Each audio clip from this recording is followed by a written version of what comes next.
promote that to the people then. Yes. That are the first thing. Take ourselves from the crown. Yes. And make a deal with the own development. The own development, own medicine, own food, own structure, everything.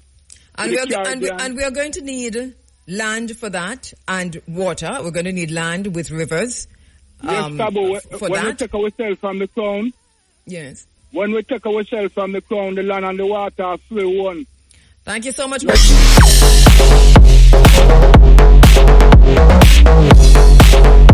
National Human Rights. They see themselves as more human. Robinson seat. He had announced that the Prime Minister tell him that Little Dunzera must be open before Christmas. So I suppose the opening ceremony will be one day this week. Our rights are entrenched, or lack thereof, are entrenched in colonial documents and colonial laws, colonial acts of Parliament that are still on the book right here in Jamaica. Or that's where our rights lie. So if you check it, then public can still charge us with jaywalking, because we don't have no right to cross the street. That of Parliament that are still on the book right here in Jamaica. Or that's where our rights lie. So if you check it, then public can still charge us with jaywalking, because we don't have no right to cross the street. That is probably still on the book. You know?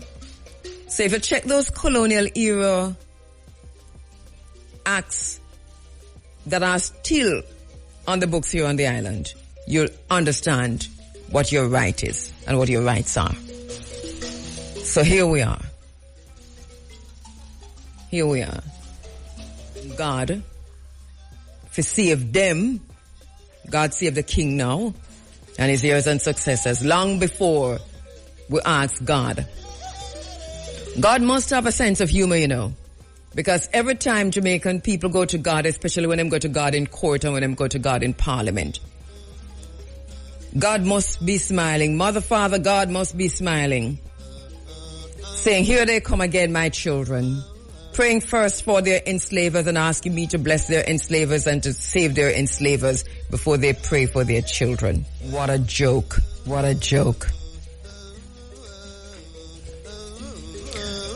So much happening around us. I'm not going to be spending all my morning on this day, but we really needed to talk about it.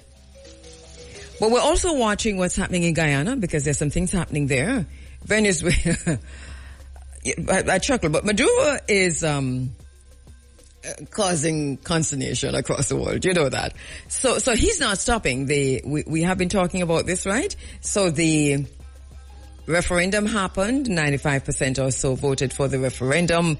The reporting on the West, on this side of the world, in the West, says that the turnout was low and just a handful of people and so on. The reporting from South America and especially from Venezuela and from China and from Russia and from other countries south of Yasso, saying that it was a stellar turnout and people flocked to the places and so on.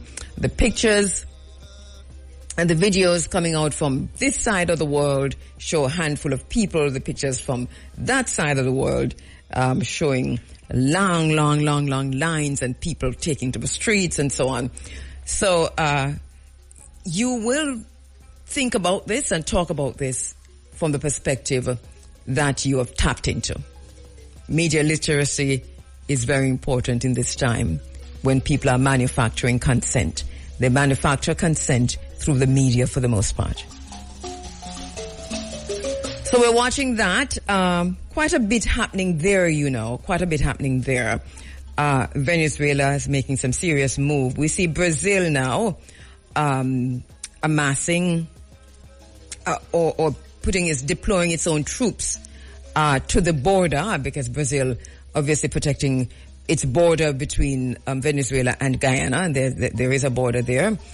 And we are seeing a statement coming out from CARICOM. CARICOM finally met with permission apparently from the United States, because we saw how that played out, right? Some people go to Washington, they met with some people up there, and right after that, there was an announcement that the CARICOM was going to meet. And then CARICOM met, and they issued a statement, heads of government meeting on Friday, December 8th, discussing the situation with regard to Venezuela-Guyana border controversy, and agreed to issue the following statement. Let me quickly read the statement. Firmly supports Guyana in pursuance of the resolution of its border controversy with Venezuela through the process of the International Court of Justice. Further, CARICOM urges Venezuela to respect the conservatory measures determined by the ICJ in its recent ruling until a final resolution. CARICOM reiterates its commitment to the Caribbean as a zone of peace and the maintenance of international law. Accordingly, CARICOM calls for a de-escalation of the conflict and for appropriate dialogue between the leaders of Venezuela and Guyana to ensure peaceful coexistence, the application and respect for international law, and the avoidance of the use of threats or force. So that is the statement put out by CARICOM. All right.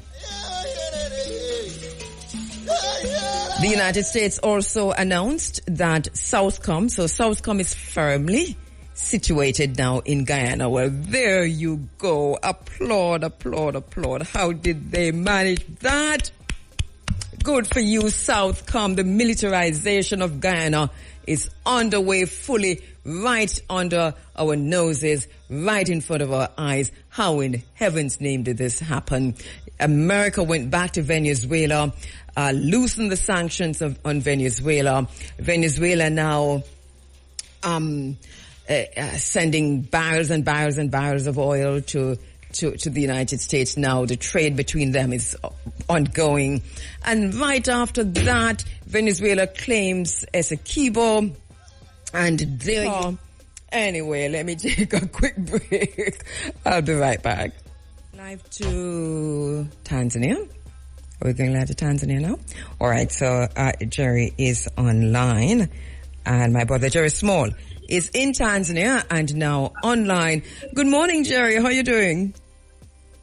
How are you doing? Fine, thank you. There's now 3 in the afternoon in Zanzibar. Ah, Zanzibar. Look at you. Listen, and this is a place that I've always wanted to go to, Zanzibar. But you went there once, so this is your second time in Zanzibar? Or that's where you're staying? First. Oh, you're first. Okay. And your impressions of Zanzibar? Because this is a tourist area, isn't it? Well, it is just as welcoming as the mainland. And of course, this was a long, an ancient seaport and trading post for thousands of years. Mm-hmm. And after 1971, it became federated with the mainland territory, which was formerly Tanganyika.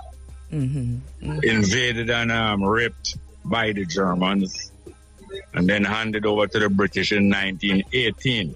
Mm-hmm. The British got Tanganyika from Turkey.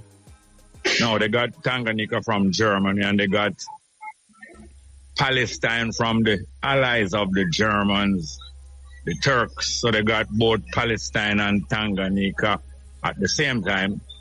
So they were successively raped by the Europeans, Germans, and Turkish, then by the British from 1918. Tanganyika only stayed under British rule for 43 years and it became independent in 1961. Zanzibar, a couple years later, was federated with the mainland, a small island about the size of Barbados, but very important in world affairs, commerce, economics, culture, religion. Mm-hmm, mm-hmm. And you've been in Tanzania now for 3 weeks now? Yes, 3 weeks. So I take it then you'd have had some time to kind of, get a grip, figure out what's happening on the island. In that land. Everywhere is an island to me because you're in Zanzibar. But to figure out how the politics, the economics and so on, because we had Tanzania just recently was going in a real Pan-African route, being seriously Pan-African.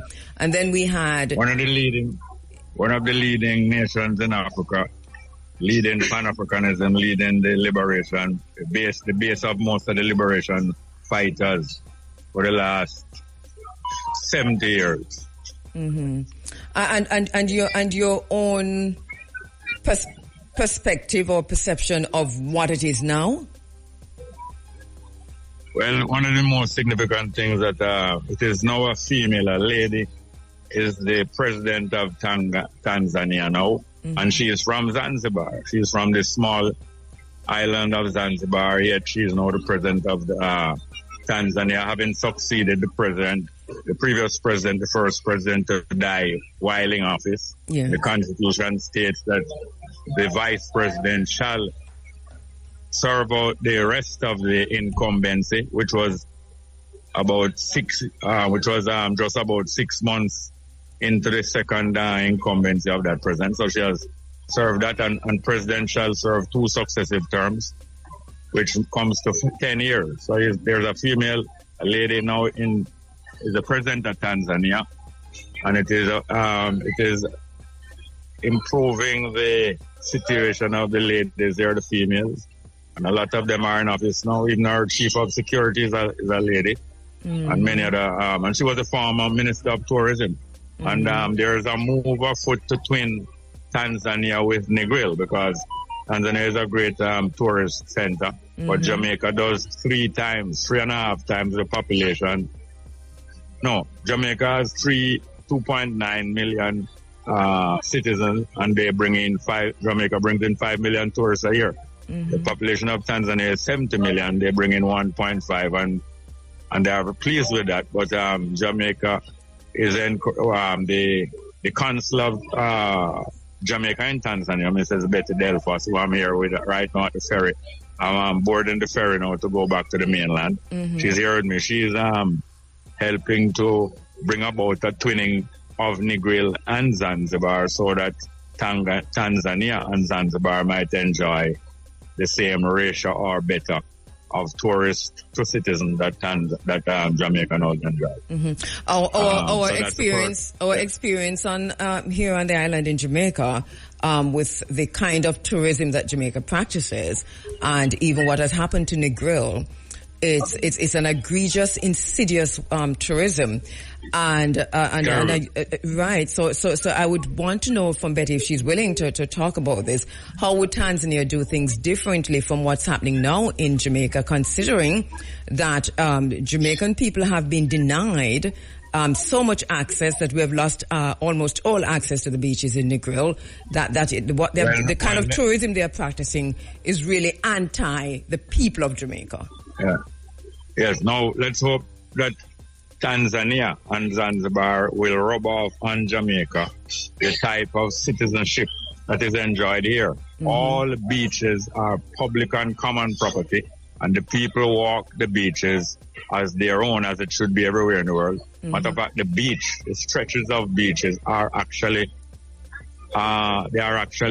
roots and water, and they are roots because the banks of rivers and the shores of countries are natural roots. And when people walk in from one part of the city in Dar es Salaam, especially on the peninsula, to another, they walk along the beach. If they don't want to drive in a car, thousands of people continue walking along the beach, just as it used to be.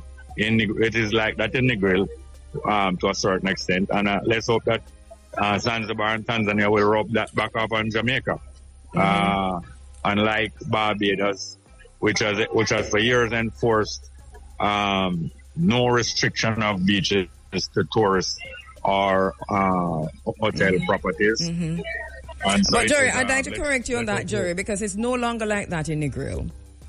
Yes, because the government has sold out the people recently. Right. So you have to book into a hotel to be able to access the beach in Negril, and the one you can access, it's just a narrow strip of land now. So it's more or less all gone in Negril, including the rivers. May I say one thing? Mm-hmm. May I say one thing before your next question? Yes.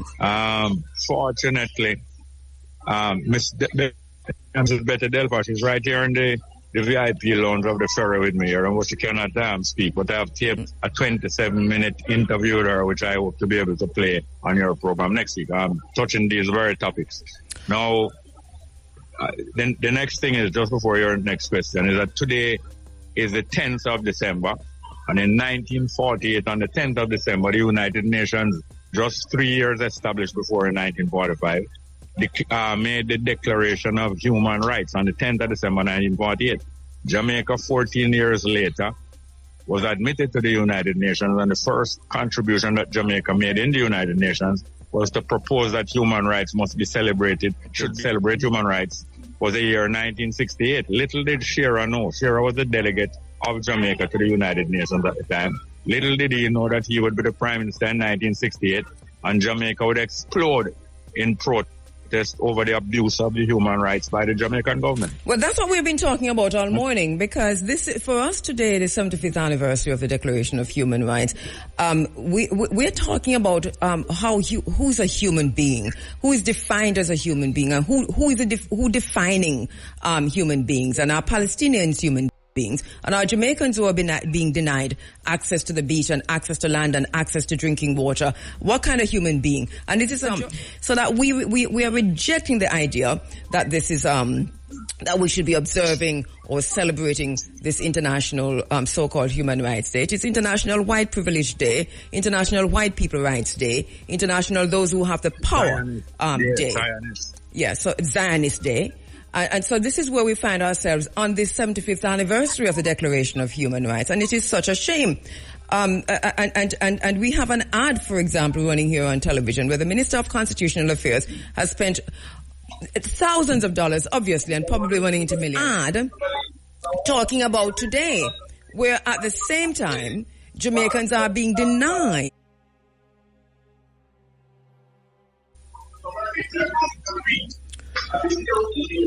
Is that an announcement? Is that an announcement for the ferry? We have been to be boarding the ferry. May I join you after we are settled on the ferry? Okay. Hopefully. Let me. And how much time? Because we have more interviews lined up for 7:30 and so on. But go ahead, Jerry. You were saying significantly? What significantly? It was the interaction of Walter Rodney with us, the youth of Jamaica, that led to protests against the abuses of Jamaicans since 1962, especially starting with the Carl Gardens debacle by the Jamaica Labour Party government of 1963, and the linking of Walter Rodney with the youth of Jamaica and the people outside of the university campus led to the explosion, which was the climactic event in the protests against the human rights abuses since 1963 and before in the colonialism of England and Jamaica. And it was from Tanzania that Walter Rodney was coming, that he was strengthened. It was by staying in Tanzania that he was strengthened after gaining a PhD at the age of, I think, 24 or 25 years. And it because of the nature of the liberation struggle of Tanzania, led by Julius Nyerere, that gave him this haven where he could develop himself more and write the book for Europe and the developed Africa. And it was straight from Tanzania that he was coming to Jamaica. Yes. And this is Tanzania has always been the frontline state that harbors, protects, and equips the liberation struggles of the people of Africa all over the world. That is so true. Jerry, all right, go ahead and board, Jerry. I'm not quite sure. We have 50... Do we have to board right away? No, all right, I have time. I understand that we don't have to board right away. You can go. All right. Okay, so well, tell us about that experience you're having there now, because we can't ignore that thing. So basically you're boarding the ferry from where to where? From Zanzibar back to the mainland, Dar es Salaam. Okay. All right, and how many people that ferry can carry?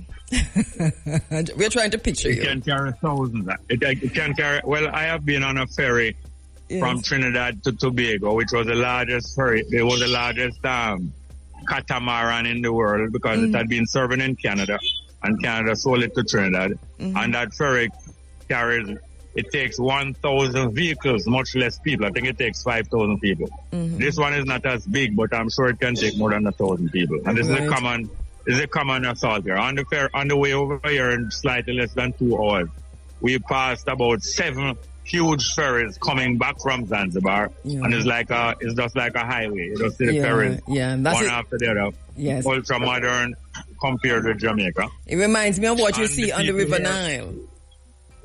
On the Nile. Yeah. So even though you say ferry, you're talking about really big boats. I mean, we say ferry, so you're huge things. The Port Royal could probably hold in the Port Royal ferry could probably hold in a side pocket of this ferry. We're not boasting size.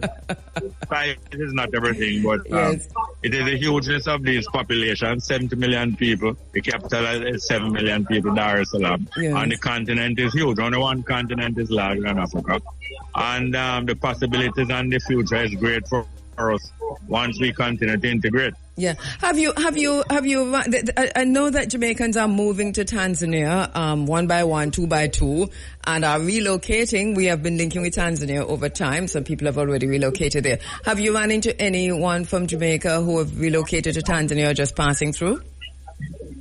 Well, the honorary consul for Jamaica has relocated here. Yes. And several other people, matter of fact, I made contact. One of my best friend's son has relocated here. He's a chef. He's a chef from Jamaica. The son of Sister Angela Bonnie Heron. Oh, really? One of the leading ladies, females. Some Rastafari ladies, females don't like to be referred to as ladies.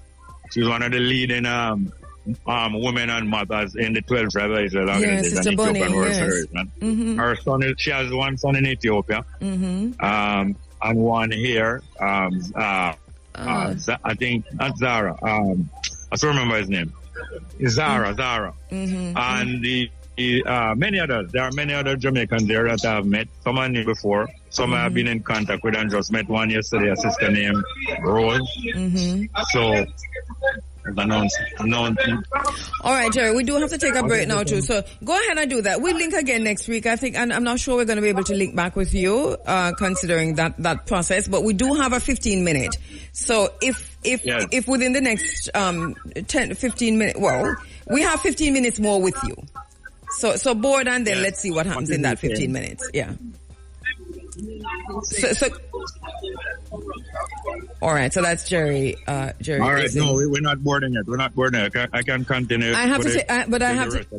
Problem is, I have to take a break. So hold the line. And is now on a ferry from Zanzibar back to the mainland of Tanzania, and we're having this conversation with him on this journey that he's making right now. Jerry, we are kind of living through you vicariously because a journey that sounds really, really nice. Yeah, I'm boarding at 4 o'clock. So some other ferry because they move every half an hour or so, and there's a huge amounts of people moving back and forth. And so the people, a person who is not a citizen of Tanzania may not own property here. So you find that is the opposite thing from in Jamaica. Yet it might soon change that they allow people to own property who are not citizens, but the culture and the politics and the economics of Tanzania should be able to rub off more and more. The more people from Jamaica settle here, the more trade that we have that increases and the interaction, university exchange and all that kind of thing.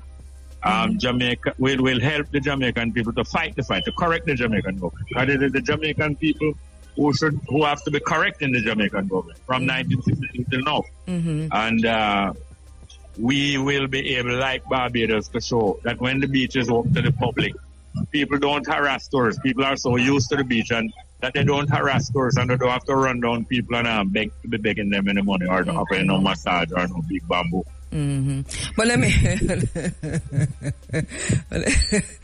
ask you something here, Jerry, because you said if you're not a citizen or citizen of Tanzania, you're not eligible to own land in Tanzania. So how does it work for people who are repatriating, relocating, and want to buy land? How does it work?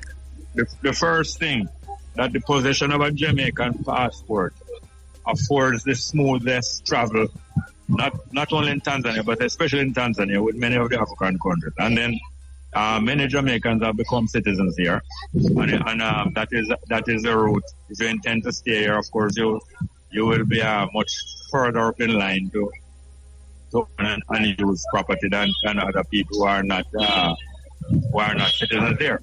And so, what's that process? What's the process to citizenship? How does it work? I don't know the exact amount of time that you have to be here, but there are several people who have become citizens here, and we have many people who are well known, like a brother who is a professor. He moved there from in the 1970s, Professor Ken Edwards. He was one of the people who used to take care of Daniel Hartman. Remember Daniel Hartman? Yes, the best known Rastafari artist. Yes. Yeah, he was there for several years and he died here. People been coming here and living here. Remember Dudley Thompson is one of the earliest people who came here and was living here and returned to Jamaica because of his career here. That's what made him so big in Jamaica before he returned. And as I say, people like Professor Ken Edwards and many more. We have another brother in New York, Mikey White, a long time member of the Ethiopian World Federation, who actually started the 12 Tribe of Israel expansion into America in about 1973.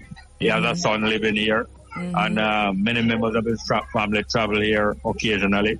Right now we have a couple of people right in front of me, a part of the 6 people, first part that has traveled to Zanzibar.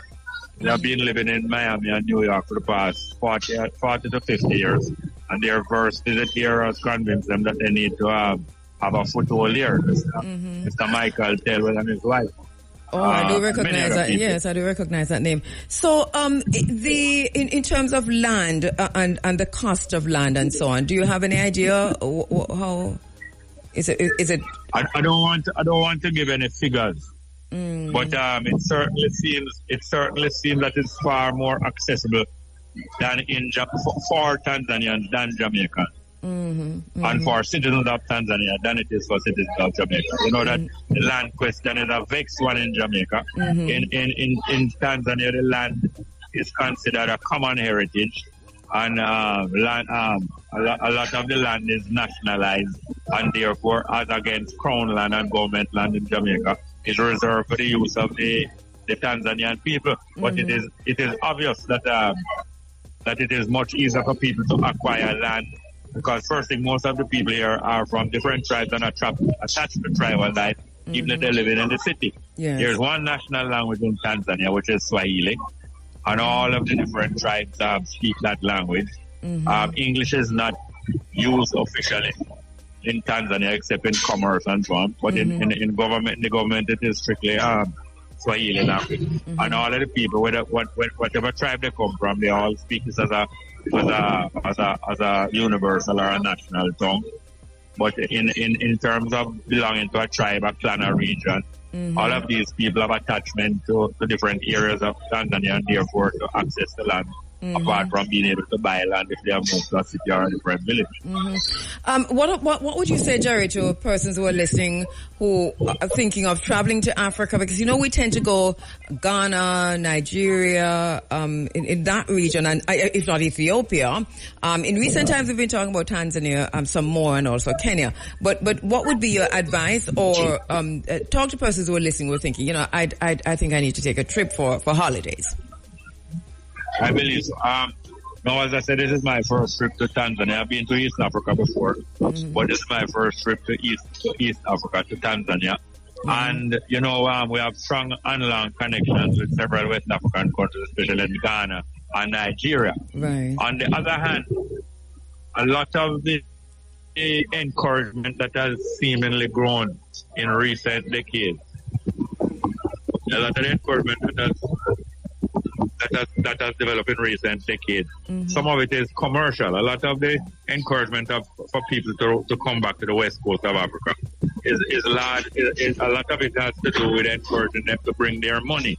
And it's not so much a welcoming. Yes, there are people in West Africa who welcome us home. But there's still a superiority feeling of some people that we are the children of slaves and we are sugar-eating Negroes and this kind of thing. Now, this kind of stigma is hardly present in East Africa, certainly at least in Tanzania. You know, and the other thing is that I feel so embarrassed that I am only talking English. Meanwhile, the average African speaks at least 4 languages usually. They speak the dominant language, they speak them tribal language, and they usually speak a European language, and they usually speak Arabic or Swahili. You understand? Yes. And here I am now only speaking one language. I thought that after nearly 60 years of activity in the Pan-African movement, myself as a teenager and as a Rastafari, that I would have acquired some more. But anyway, listen, I know exactly. No. Listen, I had this very same conversation with myself this morning while I was getting ready to come to work, so I know exactly what you're thinking. I know where you're going with it. It's never too late, I said to myself. So I both of us, when you come forward, we talk about it. We need to get ourselves properly immersed in this thing. So, Jerry, we're totally out of time. I'm going to give you a minute to just wrap up, to say anything else that we didn't touch that you wanted to talk about. Yes, it seems to me that everybody that I meet and people who are here before me, when they come here, they feel so much welcome, even more welcome than in Ethiopia. I am a Rastafari and we have strong links with Ethiopia, but I'm not going to be just sentimental. Yes. There is an affinity between East Africa, not only Ethiopia, but also between Kenya and Tanzania that is very strong, but it seems to be the strongest. And historically, Tanzania is only Ethiopia that has played as greater role in the formulation of the African Unity and the organizing. Of course, many other people have done other things, even Gaddafi and Libya. In turn, various countries lead the way. But everybody that I meet who has come here, they remark about the welcome. And not only that, the Tanzanian people are very understated and mild-mannered. But they are serious. Don't take them for any idiots. And they don't even speak loudly. Even when they have a dispute, they don't speak loudly. And so many other things about them make us very comfortable here and know that there will be no losers for anybody who decide to invest their time in Tanzania. Jerry, thank you so much. Thank you so much, my brother. And we'll keep in touch with you. But I'm not quite sure about next week, but we'll talk about that off air because we're going into some different celebrations here on the island, as you know very well. We're probably not paying much attention to that in Tanzania because it's an Islamic state. But here it is all the rave. But thank you so much, Jerry. We'll talk soon. All right, all the best. And as I say, I have a 27-minute interview with Mrs. Betty Delphos that I will play next week if I get the chance. Right, we'll talk because we're going into Christmas, you see.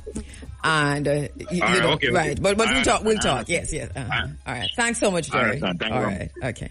And best wishes to all of the listeners and people of Running Africa. Thanks on their behalf. Talk soon. Say hi to Betty. Yes, KABU. Thank you. Apology, Ethnohistory, Caribbean and African Studies. I think this is the second time that I'm interviewing him. I think the first time we talked about the Maroons in Jamaica, if I'm not lying. I think so. All right, Professor Warner Zips, thank you so much for joining us inside of the Africa Forum this morning. Yes, good morning. Good to hear you again, KABU. Right, I'm right. KABU, I guess. Yes. This is the second time I'm interviewing you in this space, right? Absolutely. We talked about the Maroons, which in fact later on turned out to have an Austrian connection. The topic that we were talking about, this bank issue. Yes. It was connected to the big wire card scandal, which was an Austrian who really was involved in it.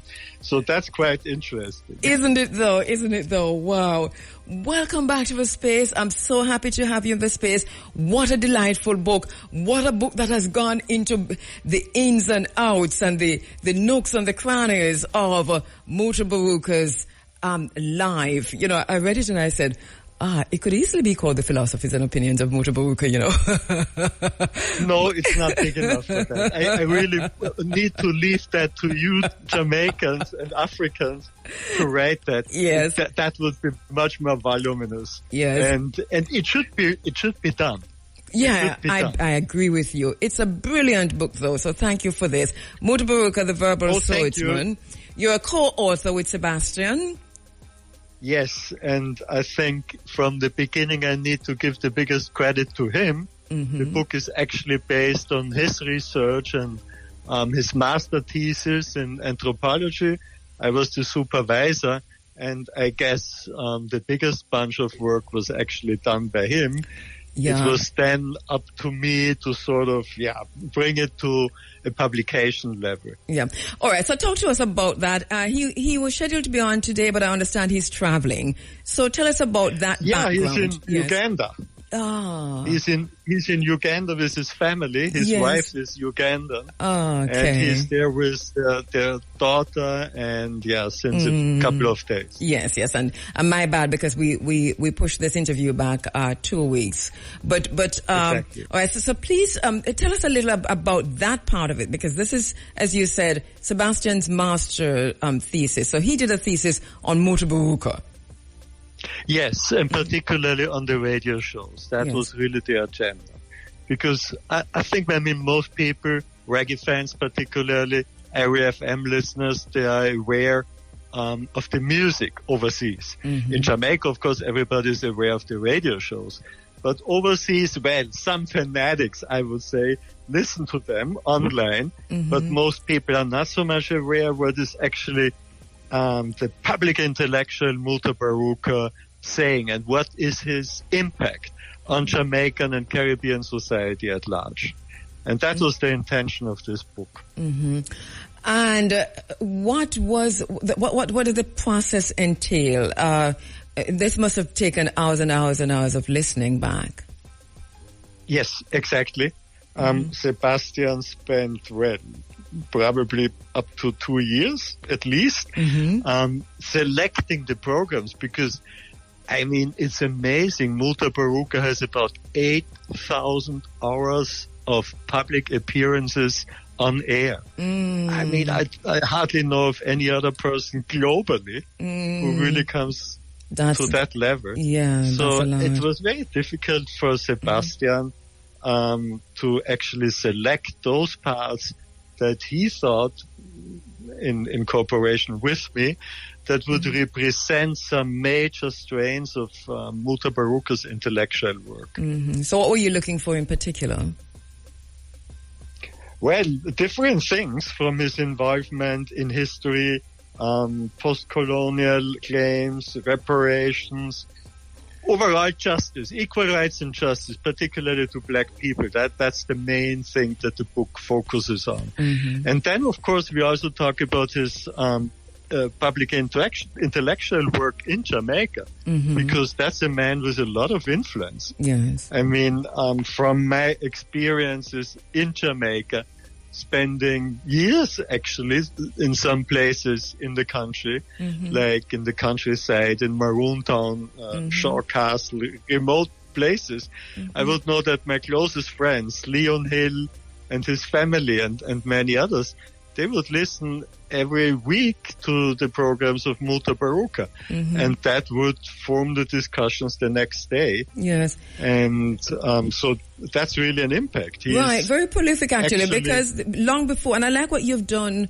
and Sebastian, in terms of how the book is ordered, looking at Word, Sounds and Power, for example, is the first chapter, which looks at the movie days, the rise of Muta as a poet, going back to Marcus Garvey and the Black Power movement in Jamaica, and his experiences from the 12 tribes of Israel to Nyabingi, and so on, and Baba Shanti. And there's just so much there in that first chapter, and then talking about Rastafari as philosophy of liberation, so that you and Sebastian were able to situate Muta in that the development of Jamaica literally outside, long before he entered media, long before he entered radio, that this was his life's work.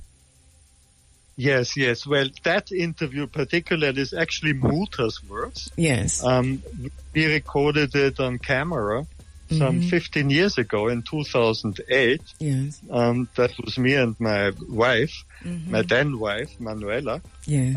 And we actually released and published that long reasoning. It was just, I think, the night before he appeared on stage at the Morgan Heritage, the East Fest Festival. And he talked about 2.5 hours on record. Yes. And we transcribed it, and then with Muta, we selected those passages that he actually wanted to have released. There were some more biographical, some more personal ones in it.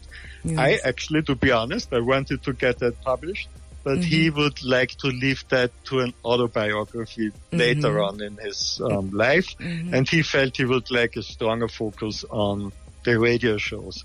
So that part he kind of left it out, but the reasonings on Rastafari, on Marcus Garvey and so forth, we kept in the book because it actually situates whatever Muta Baruka talks on your radio, on IRI FM, in his personal experiences. And we had a long discussion with Muta. He wasn't sure if he wants that biographical part that much. Actually, he didn't want it, to be honest. And it was me who tried to convince him, saying that people in Europe, in America, in Asia, in Africa, they are not so much aware of who you are. So I think they need an idea of what the person Muta Baruka stands for in order to understand what he talks on air. Yeah, the mystique is good sometimes. So here we have you say in the book also, obviously, Sebastian's thesis, which you are the supervisor, and then we really want to talk to Sebastian about the work that he put in also another time. But there is on page 50 and 51 where it says that. Okay, let me see. Okay, good. When we proposed to him a book title referring to him as Rastafari, namely the Rastafari Verbal Swordsman, thinking to attract a broader audience interested in Rastafari in general, Muta refused. Talk to us about that.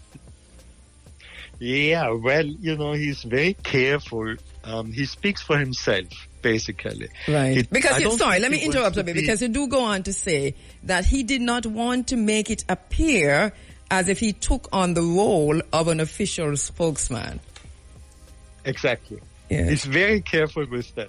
Because you see, even before in an edited volume called Rastafari, A Universal Philosophy in the Third Millennium, there was a chapter by Muta Baruka of a speech he gave at the University of Vienna as a keynote speaker for a conference that I organized. And again, I tried to propose to him to have Rastafari something in the title. But he will say no. He doesn't want to be mistaken for speaking for Rasta. And I think that's very important for him, that he stands for himself. Yes. And he doesn't want that kind of critique that he is sort of, pushing himself into a position of official spokesman. And that's quite important because, sometimes, as you can see on the internet, there are strong voices of Rastafarians speaking against Muta when he criticizes the Bible and so on. Yes. Sometimes and I do understand, and this is why I foregrounded this, because I know that he is seen in many quarters, even here in Jamaica. I mean, majority of Jamaicans see him as that, as a leader within Rastafari, so could easily take on the mantle of a spokesman for Rastafari, but that within himself, he understands the nuances and that, you know, and this is why I pinpointed this, because I thought, wow, this is so Muta to have said I don't want to Absolutely. be. Yeah. 100%. I fully yes. agree. Yes. Also in the book, and I've read the book, you know, cover to cover, really, really enjoyed reading it. I found myself laughing too, and I'll talk about that in a minute, because I didn't know that I was in the book in this way, right? Muta saying that, you know, he loved. My office used to be upstairs, and then Muta always said something, and I didn't expect it to make the book, but it made the book. But anyway, so no, go on. Yeah, well, I just wanted to say he's a person who is really giving credits. He does. Whenever he receives something, whenever he receives an input, for instance, from his Empress, from Amber, Empress Amber, he would mention that. Yes. And then many, many times to us he mentioned, well, you know, what I'm doing on Area FM, Stepping Razor and Cutting Edge, it couldn't be done without the support of others. Yeah, because this is a book about others. You come first.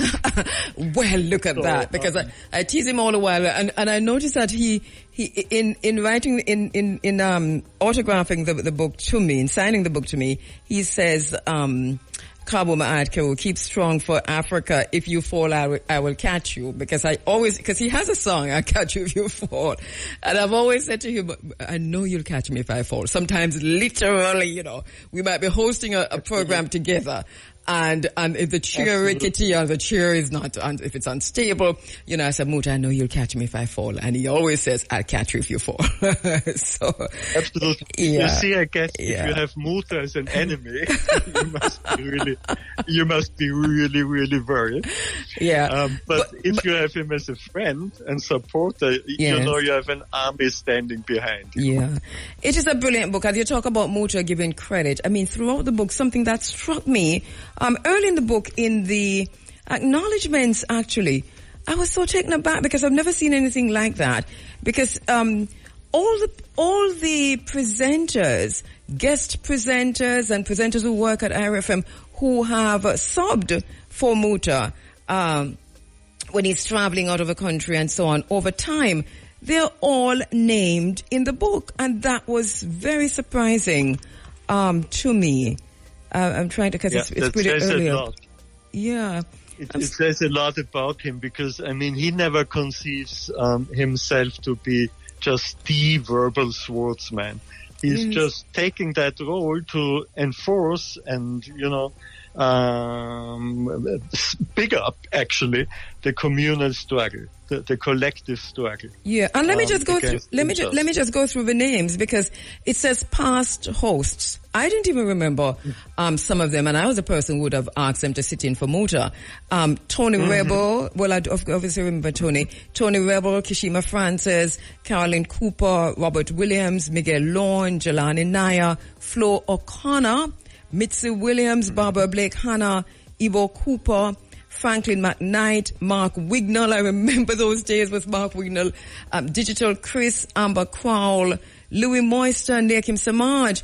And then it goes into the producers. Some who have left IRFM: Joy Morgan, Samantha Mitu, Tony and Linda, Tracy Ann Morris, Shamara Preston, Saundra Shaw, Simone Brown Keys, and the technical operators. And I'm saying this because the audience that's listening near and, I mean, globally and otherwise would recognize these names. You know, Wilbert Wisdom, DJ Neil, DJ Brian, Dane Young, DJ Kamar, Shane Clark, Nigel Durant, Nicholas Francis. I mean, these people are people who Muta have acknowledged in the book. This is phenomenal, isn't it? Absolutely. And I think, you know, he's doing the same for reggae, actually. Yeah. He's never leaving out those artists that have been forgotten, and even those artists who never quite made it, you know. Yes. And that's very important too. And what you just said, I mean, having such a show and later on 2 shows for more than 30 years, it's amazing. He's a very popular artist as well. He was traveling a lot to South Africa and many other places. Yes. So without those presenters stepping in, the show wouldn't have stood until today. Yes. And that's very important. Yes. And perhaps at this point, if I may, a quick timeout. 3 days ago, a very famous stub poet passed on, Benjamin Zephaniah. Yes. Yes. I think he's one of the big five, apart from Muta, Okor Nura, Michael Smith, and a good friend, and a good friend to Muta also. Johnson. We paid tribute to him. I sat in for Muta on his program on Thursday, and we paid tribute to him in that space, to Benjamin Zephaniah. So thank you for raising it here again. Yeah, that's what I wanted to say. So of course he will do that immediately, because that was a very powerful voice. Yes. And not just in music, the books he wrote. I just recently read again Refugee. I mean, I can just propose it for you to read. It's such an amazing it's book. interesting you should say that, because when I sat in for Muta, I said we could easily call this program "We Could All Be Refugees," in terms of paying tribute to Benjamin Zephaniah. So yes. There's a chapter there's a chapter in the book, chapter 4.3, where you talk about crime prevention and proposals for solution, going through Muta's programs, of course. And this is one of the chapters this is one of the chapters in the book that I found really illuminating, because it kind of, I go back and I said for years, activists and advocates and people like Muta have been raising some of these solutions in the spaces, interviewing all of the actors, and I'm talking about the players who can make a difference. And yet we still see a situation in Jamaica where crime is instead of us dealing with this, and instead of addressing the situation, we see a situation where crime is ballooning out of proportion. So this is a chapter, I think, that is really, really earth-shattering for me. It says, repeatedly, Muta Baruka plays his part in crime prevention campaigns or crime-curbing initiatives. In his broadcast, he proposes pertinent ideas to policymakers to tackle the island's crime issues. Nevertheless, he demands from the authorities the same positive attitudes towards a common interest that he sees as his own responsibility. And so I suppose out of that, and I want you to comment on this, that Muta as a poet, Muta as the author, Muta as the radio announcer, the radio presenter, that he has always foregrounded solutions to things like crime and violence on the island. Yeah, absolutely. That's what I really appreciate, or love with Muta. He's not just talking about Babylon.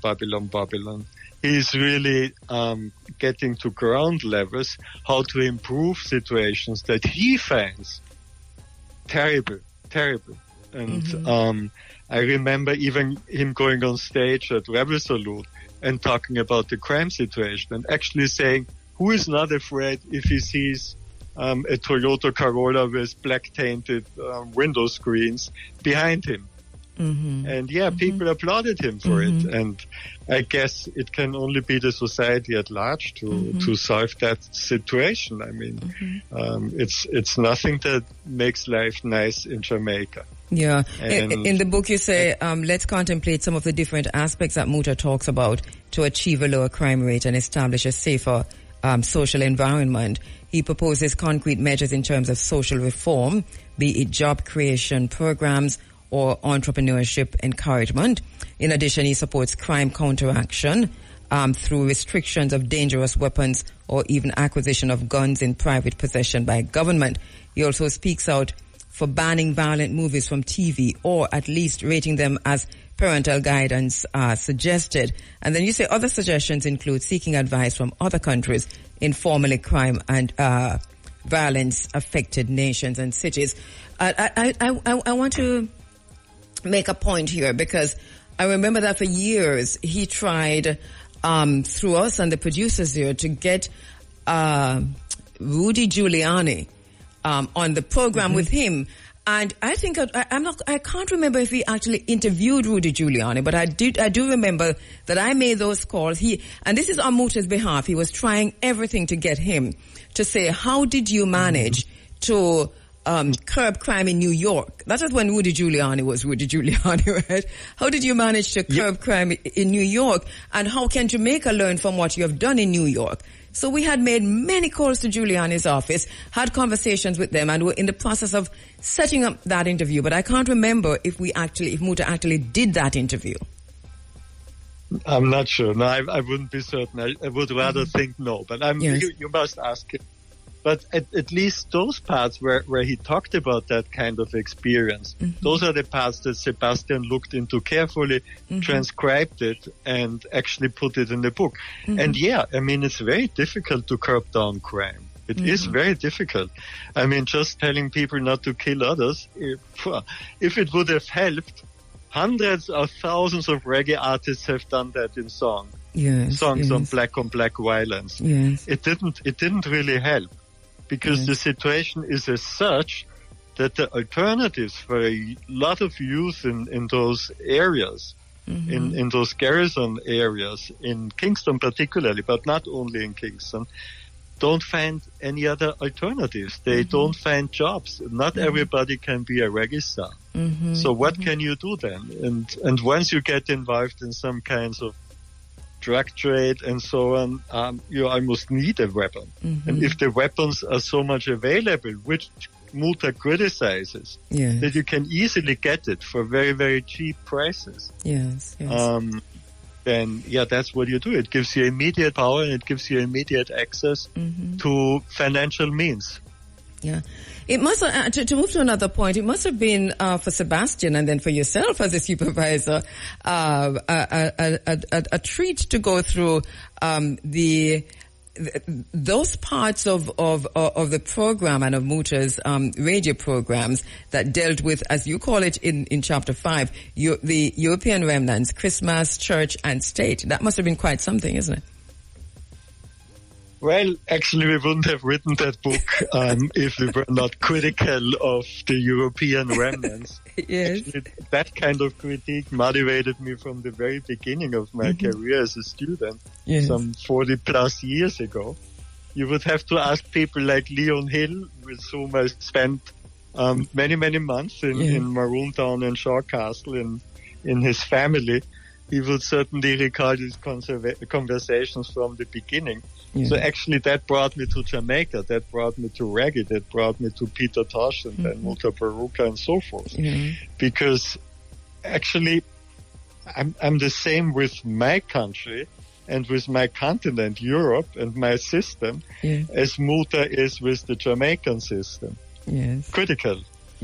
And I think you need to be that, otherwise you're just not a thinker. And so on that level, we are doing pretty much the same. We are criticizing what we see wrong in our societies. And I mean, basically the situation today between Europe and Africa, it's not very good.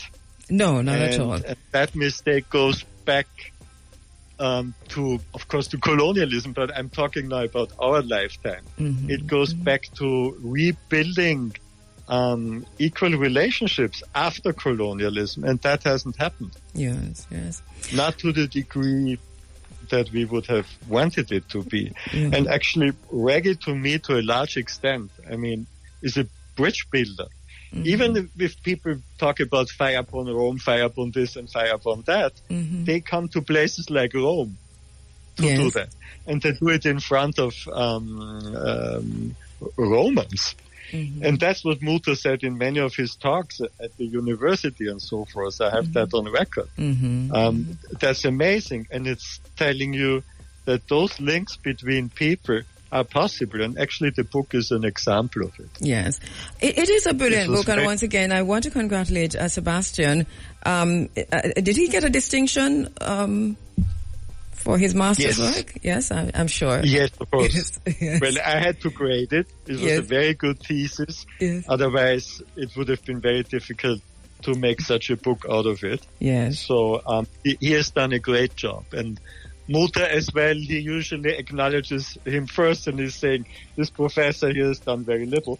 But anyway, I felt I did a little bit, but the major part of work actually was Sebastian's. But again, the groundwork was Muta's, because without his talks and his speeches on the radio and his interventions, Sebastian couldn't have written that. And, you know,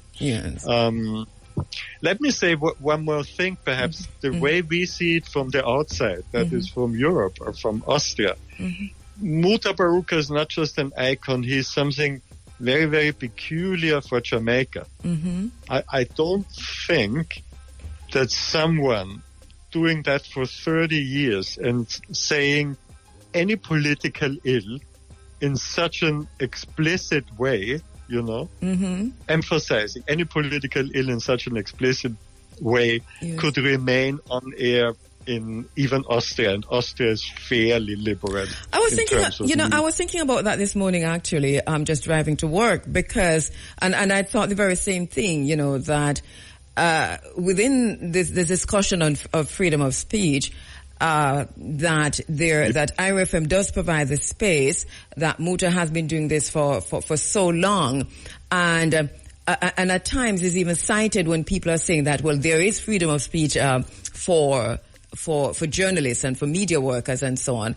And then I thought again to myself, but sometimes the conversations are a little bit skewed because they don't know how much pressure the presenter comes under, and that you do that, and then you're ostracized and you're not invited to their parties and you're left out. And you know, so I was having that conversation in my head this morning, and then I came right back to where you left it now, which is that in many other countries, though, this program would have been on air. So there is a point to be made there. Yes. Do that in China or in Russia or in the Emirates or in many African countries, in fact. You're not only in jail, you probably don't survive it. And in that sense, I believe Muta Baruka is perhaps the biggest proof of the vitality of democracy in Jamaica that you could ever find. What a conundrum, because on the other hand, it is the reverse is also true. In terms of the extent to which people like Muta are ostracized by the system because of what you say and because of who you are, you know. So yes, so there is still that on the other side. To be honest with you, long time ago, 30 years ago, when I would listen to Cutting Edge in the car somewhere in Kingston or in the countryside, I was wondering, can he survive for very long? Because he was criticizing those in power, those with economic and executive power. And we know so many people who have been killed in Jamaica. From Peter Tosh to many others. Bob Marley was shot at. I mean, imagine. So I was, at the time I was thinking, I'm not sure. But the threats come in, and I'm sure he'll tell you about those. The threats do come, but the point is well taken, that there is that on the one hand, but quietly, you know, there are those threats that come in, and the refusal to engage, you know, because of who you are and because of what you say. So there is also that. So just to balance things a bit. But once again, just to say thank you. Thanks, Sebastian, for the research. Thank you for overseeing this research, for supervising this research, and for publishing this book, Muta Baruka, The Verbal Swordsman. Who is the publisher? Ian Randall Publishers? Ian Randall Publishers again, Right. I had very good contacts with him, and actually, in the meantime, I believe we are friends. I've met him many times. He published a number of my books, and I know that he's very friendly with Muta too. They've met at conferences in Vienna and so forth. So I think when we talked to them and said we have a book on Muta, are you interested? Immediately came back a response, yes, 100. Brilliant. Love that. The book is going to be launched. I'm not at liberty to say much more than that, but that you'll hear more to the listeners once that happens. Once again, Professor, thank you so much for the work that you continue to do. And thank you so much, and Sebastian also. We'll have another discussion with Sebastian to go a little bit deeper into his research and what he found and how we do it, the methodologies, etc., etc., etc. But thank you so much, Prof. Thank you, and thank you for your brilliant work on IRFM. And of course, thank Muta Baruka for having that trust in us to do that book together with him. All right. That's the most important part. You're welcome. Thank you so much. But very, very good read. So take up a copy and get your copy and read. All right? Muta Baruka, The Verbal Swordsman. I love the one with Della, right? I'll catch you if you follow him. But I love every single thing that Muta has put out over the years. But this kind, maybe because this kind of go back to your early days in the when your mother sing and I pray. You know, when your mother does something, you know, and your father, and you know, the sound is just so comforting, you know. I heard the conversation a while ago because I didn't even tell him that we were going to do this. But Muta. Yeah, look here, man. Look here. I don't want to say there, you know. No, what you know. It's late last night I come in, of course. It's one thing, you know, we did up on the cruise there. Yes. So, I did tell Shaman, I come back still because they will ask me if I could do the shoot tomorrow. Oh, okay. So I tell her, yeah, I'm going to come back still. But yes. Yeah, me hear the interview, man. Yes, man, we read the book, man. And Sebastian was supposed to be on, but he's in traveling to Uganda. Africa. Yes.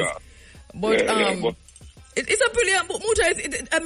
I don't know what you think. Well, obviously you must have signed off at it at some point, but I think that it really brought the programs to life, you to life, and it really is. And then because it is also done from an academic perspective, even though it is still easily understood.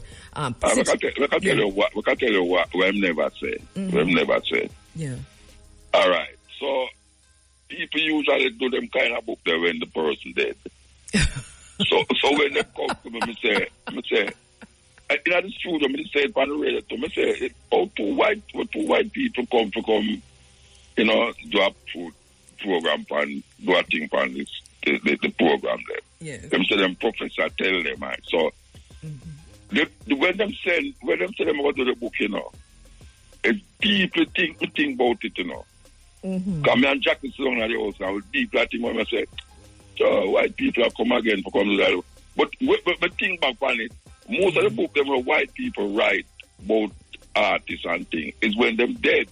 So me did have an opportunity now to direct what is in the book. Yes. So me say, look now, me give the permission, if you send the script, come give me. I make me read it first. Yes. Man, it's when I'm saying the script, me and Jackie sit down in the house, you know. And at 5 teeth, comb thing. line up and line, precept upon precept. I go through the thing, you know. It's about half of the book we take out, you know. Well, I kind of heard him saying that because the biographical part of it seems, because I heard him reference that a few times to say that there were some things that you didn't want in it right away. Yeah, because I say, sure, you know, so when me and Jackie don't go through it, and I said it come to about half of the book, and I send it back again. Me and him go over and I say, why me don't want that? I say, look, you know, what do you mean why me don't want that? Me don't want that in there. But Muta, there's another aspect to it, right? Because this is somebody's thesis, right? So before it was a book, it was university students who are doing their master's thesis, and they chose you, and especially your work in the media, as a thesis question. Yeah. Right, so it's also part of, so there's that. So I suppose all of what you would have taken out would have been submitted as part of their thesis, right? Yeah. Right, yeah. and then there's all the book. of it. Yeah. Yeah. Wow. And furthermore now, Carolyn, for years, long before them come up in the picture, Carolyn said, why me don't do a book about the philosophy and opinions of Muta Baruka? But yes, I actually approached a brethren. And I said, look, why you do this thing here? I'm going to pay you to do it.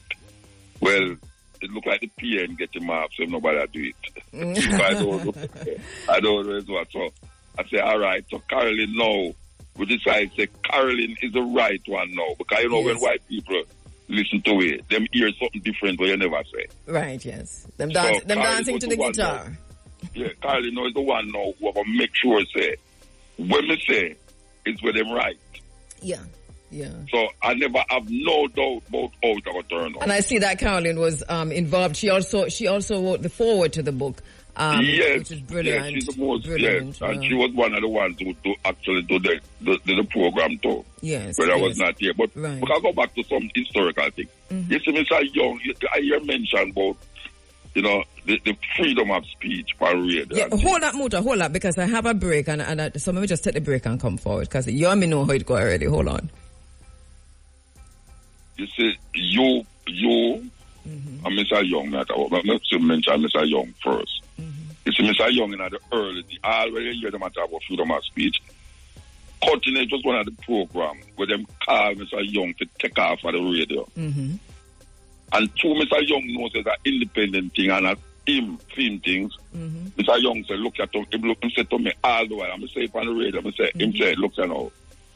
I don't care them what I say, as long as you don't put no hole in my pocket. It is true. I bear witness, so I know it is true. Yes. As a matter of fact, if you don't control it about it, look at man. And I'm going to say publicly, even white try to take off the program off of the radio. Well, and we have similar experiences, so I know exactly what you're saying. I know your program too. Yes. And when I hear people talk about freedom of speech, I don't think them know what's going behind the scenes. And this is what I was trying to say a while ago without saying too much, that the threats that you get as individuals and then the threats that come into the station up to today, to get these programs off air, Cutting Edge, Stepping Razor, and Running African. This is the kind of things that we have to deal with behind the scenes. So that on the one hand, it appears as if you have freedom of speech, but on the other hand, because IRFM is the kind of station that it is, and the independence and the foundation that Mr. Young set, and Chad came and followed that foundation. Debbie follows that foundation as a managing director now, so that there is a kind of an installation for the freedom of speech at IRFM. Yes, and the next thing about it, you see, when we started out, and the youth them used to listen to the program, them used to have to hide to listen to it. All over the world. I remember. Yes, it's true. And what I know is that those people who could have really do something, them never take it serious because they say this is a barefoot Rasta man on the radio. They just talk. So nobody now going to take him serious. You understand? And so they did take you serious to a point. Let me tell you how they took you very... I go to that. It's because when they realize the youth them are listening. Right.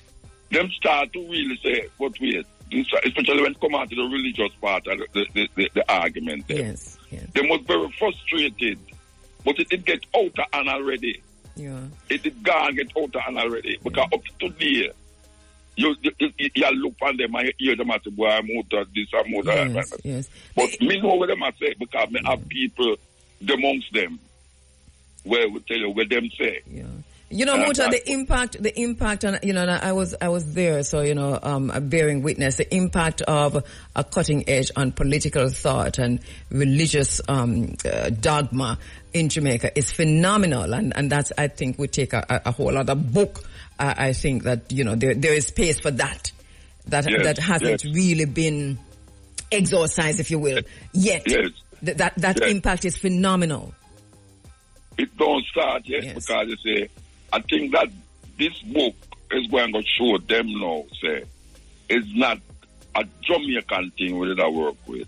Right. It's a universal thing right global, and anywhere we go, any thousands of people in a show and thing, them bring up the cutting edge. When we're on the boat, you're not surprised to know. Every time I pass somebody, them say, "What I'm cutting edge, what I'm stepping into that." Yes. And I YouTube never see it, I listen them on the street on YouTube, Yes. So you must know, say, the weird phenomenal, I'm not to say it myself, is that when the youth them take up the program and put it on cutting edge, every week. Like if we do the program on a Wednesday, Thursday, you see what I say on it. If it be Thursday, you see Friday, you see what I say. That is something where them can't ignore, them can't stop it. Yeah. It can't stop. No, and because if Mota Baruka get shot round the corner there, so now, them ancestors forbid. It's a problem. It's a problem. Yeah. It's a problem. Yeah. So we're not going to stop, and that's how we stay, and it's just relax. And that's why I'm going to say I mean, I know never want to say it, but I have been working. So, Mota, what can you tell us about the launch? I've been working on that for years. What can you tell us about the launch? And anytime I do anything downstairs, you know, like I say, Shamara go tell him this, or anyone at Jai go which tell is him far this. and which was far and it hardly ever. Yeah, so right. it's like calling the people them name is important to me. Oh yeah, especially you. Especially you. I tell you, KABU, especially you. Mota, right? Man, you make me feel away. Me say, look, I mean away good because thank you for that. You know, Mota, I was so frightened when me buck up my name in the book because I just did not know. I know, the book. I know, and I was totally shocked. Maybe I said to ask, look there. My name in the book. Man, because me know where you did do. When you upstairs and me downstairs. Yeah. And anytime me do a little thing, and you say, go tell him that, go tell him this, go tell him that. Even me used to make fun at Jai. You know, me used to make fun at oh boy, you know what? I need to. I hope Joy get an invitation to this thing, you know, because me don't know. I have a number for you. Me have a number for you. I tell Chamara, I must tell everybody where in the book. Give them send them something. I tell Chamara. All right, that. So I will send you. Yeah, so I hope I do have the name of the people them and thing, you know. I'm going to send, so I can forward something to Joy, right? Yeah, so to reach out to now, I tell you, say, KABU. Yes. Do what you do, and if you want a bucketive. Me dead. I know. Yes. We don't reach the stage where we don't care. Yeah. We don't care. I know. Yeah. So it's just that. It's just that. I know. And you know, this is something that is not really understood so much in the space that you know, the support that I know that I have, it is sometimes when you take the microphone, you know, and you open your mouth and you say something, a lot of people understand that there is some serious support. And like you always say, you'll catch me if I fall. Oh, you mean, man, he was catching too, you know. And he was catching too. Yes. Yeah, man, and we just want to say, we give thanks, and I'll say the book I go launch. No, you never say it, but the book I go launch. Tell her.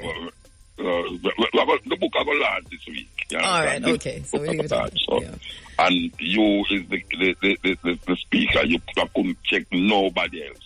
Yeah, I'm every time I check boy, I say Uncle Muta, you know, I'm say only Muta, you know, sir. But anyway, I'm a sister in crime, man. You have a sister in crime with sister. I mean, I tell you, say, it's me not hear no other radio station. I mean, not hear no other one. I send things them on the radio where if you're not there, you're not going to say the same thing. Yeah, what we are saying.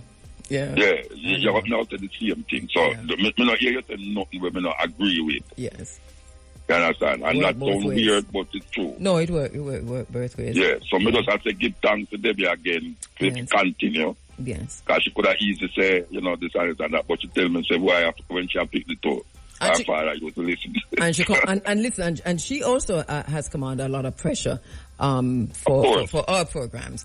So I think rightfully to say, give thanks for the managing director Debbie Anduar for keeping the programs on air. Them come up away hard the other day, as you know, Muta. Hard. Yeah. But here we are. So Muta, Shamara with her nervous cell. That all when you never tell her, she must go tell me this. She get nervous. She me say some things that she can't believe to me. I say, you know, because she thinks she will get in trouble because she didn't know what me I said before me say it. And it's a joke because me not script my program. No. Me not script it. You know, me just say it.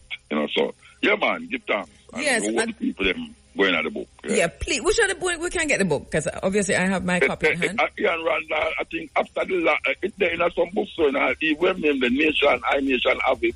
Right. And I think it's that where the bookstore. Is it at Sangsters? It's probably at Sangsters. Well, it's Ian Randall Publisher, so you know it is in a lot of places. Yeah, and then after Tuesday now, it's well out there. All right, okay. Thank you so much, Muta. We talk soon. Yeah, man. Welcome forward. Yeah. The bird draw is coming up in a minute. That is a bit more of Muta. Winners, join us again at 10:30 a.m. for another chance to win in top draw, dollars, pick 2, pick 3, pick 4, hot pick, and cash pot draws. Guest, Chief Richard Curry. I know they're having some electrical power outage situation in Akampong at Chempong, but let us see if we can get through to Chief Richard. Happening in England, you know. Rishi Sunak, it looks as if his days are numbered. I could be wrong, but this is what the commentators are saying, the ones that I usually listen to anyway. And so it seems, but there is a conversation, there's a discussion on the table. I don't know if they're just throwing it out there, the Daily Mail crew, those, you know, rabid ones, that there might be a call back for Boris, for Boris Johnson. Because there is in elements in the UK that are saying, seems as if he's the only one who can save them now.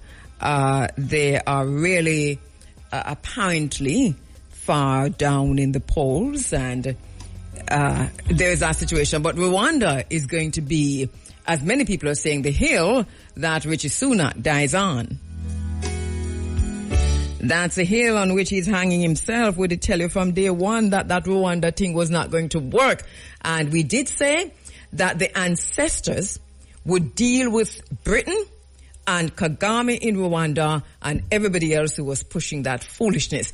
And it looks as if some of the strongest, Nyabingi and them, the strongest ancestors from the region, look like them just come out and say, hold up, Mr. Rishi Sunak and Miss Suella Braverman, and with the one before the name again, Priti Patel and them. They dreamt up this scheme to send migrants who were going into England, because obviously they, according to them now, there are too many refugees in them country. All it is that they have taken all the Ukrainians in, and so all the others they are shipping off to Rwanda. They have already given some 260 million pounds to Kagame. For what? I don't know. So there is that question that Rishi Sunak has to answer. But what did Paul Kagame do with that money there? And why did he get that money? So that's another question. Then there is the M23 rebels, those gangsters who are killing women and children and raping women and children in the DRC, in the DR Congo, that every single research and investigation have pointed to Kagame and Rwanda as funding the M23. Of course, Kagame is a good friend of Jamaica. All right, so that's another story. I think I do have my brother in line. Chief Richard Curry, good morning. How are you doing? Pleasant good morning, sister. How are you? Welcome to the space. I'm well if you two are well. I'm doing great, madam. Thank you very much. All right, you get back your light? No, it's still out of power. But we're managing. You don't have a right to electricity on this International Human Rights Day? Well, you know, KABU, as they say, you have to do for yourself sometimes, and, you know, we've never taken sight of that. So, you know, we're working on all these things to be sure that, you know, we don't over-rely, and where possible we can strike partnerships and agreements. So, you know, we're looking at being, you know, self-sustained at some point. And as long as the sun is shining, there is solar power. So this is where we have to go. Really do have to put ourselves... and the wind. We really do have to put ourselves in charge of ourselves, because if we depend on them people here for too long, we know it go. But good to have you online. Once again, we're looking to January 6th, which is always a really big event in Akampong, and we always talk about in this space. What are the plans for this year? Well, yes, thank you. So Maroon Fest 2024, January 6th. You know, every year on this one specific day, we celebrate and highlight the culture and, of course, our chief warrior, Captain Kojo, who fought valiantly along with others for, you know, a centuries-long war, you know, which culminated in a treaty of peace and friendship. You know, that treaty, which still stands today, symbolizes many things and stands for many things. And I think we've allowed a lot of the noise to get in between the relevance and pertinence of this document. And I think right now it will become more evident why this is worth looking at and preserving. And we want to highlight that in January 6th, the title, Return to a Compound, Return to Your Roots. And by returning to your roots, we're talking to your essence, nature's man. And there's certain freedoms that are prescribed that we haven't quite comprehended. And we want to use this opportunity to highlight that. But there's also one other major initiative that we want to put to the floor. And that has to do with our traditional medicine, you know, indigenous Caribbean medicine. And what that is, and I think, you know, I would want to really dive into this a little bit with you, KABU. Mm-hmm. All right, so before you go into the medicine, let's go back to the treaty quickly, because you know, when the minute you said it, you know that I was going to go back there. And I noticed how you couched it, and I noticed the words that you used. I've had many discussions with you since we've had the last conversation on air, and we also asked you this question on air as to whether or not there is a space, and there needs to be a space created for this conversation, this discussion of the treaty signed by Kojo, what it entails, and how to proceed. So I'm not, at the time you said yes. No, I'm hearing though from what you said just now that there might be a change in your stance. Am I right or wrong? In what way? Meaning, in terms of whether or not there needs to be that ongoing, that at least that conversation between whether it's academia, activists, those of us who have questions about the treaty, because obviously we know the treaty included a whole lot of things, including that aspect of the treaty that we have challenged in this space from time to time, which is a contentious aspect of returning runaway enslaved Africans who would free themselves.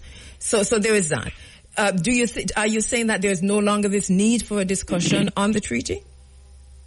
No. There's 100% the need for dialogue, because, as I said, you know, there are so many things that get in between the real substance of the document.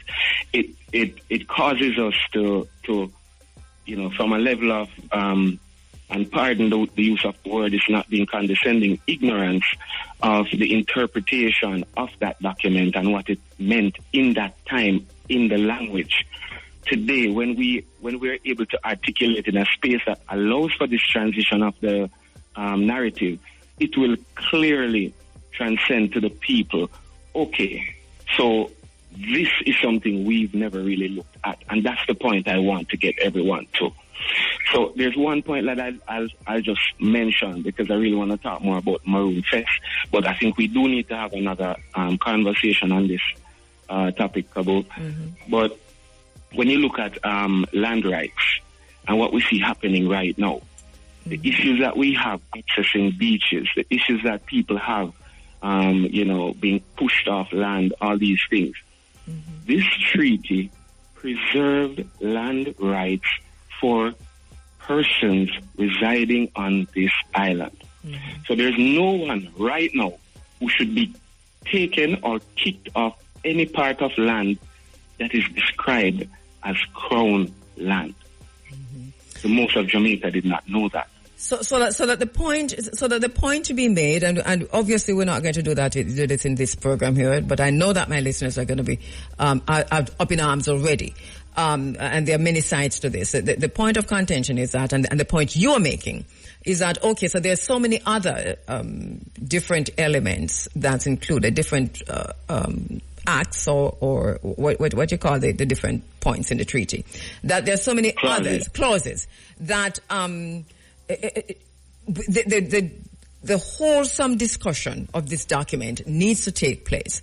I am inviting you again, Chief Curry, for us to have that discussion. And it doesn't have to be a public discussion. My thing has always been over the years that we have to determine what unity is going to look like. And so this discussion must be had. But I think it is, as I said when I came to Akampong a few years ago, that I'd come there just to ask all the Maroon chiefs if they were willing to have this discussion on the treaty, and every single one had said yes at that time. And I've asked you since, and you've also said yes. So the thing is to let us have this conversation about the treaty, and especially that clause, and then what needs to be done from there, because there has to be some action for us to get past this impasse that we have. All right. So the other thing. Yes, go ahead. Let me say this before you move on, KABU. And the clauses which you speak of, I believe it's clause 9 and there's a clause 10 as well. Mm-hmm. But the preceding clause must not be taken as just words. They override all the successive clauses. Mm-hmm. Now, in clause 3, where it speaks to those who have fled or taken by KHERU, right, would reside in remain in a perfect state of freedom as KHERU and his men, right? Excepting those who have fled within the past 2 years, right? Having chosen to go back to the plantation would have been indemnified from any punishment for having left in the first place. Now, no, but the thing about it though, Chief Curry, is that having been returned is not to the plantation, is having been returned to slavery, to be enslaved. And so, but we are going to get caught up in this treaty this morning if we don't move. No. That's what I don't want to do. But I'm saying the language says those who have chosen to be returned. So that's what I'm saying. There are many things we need to go through line by line.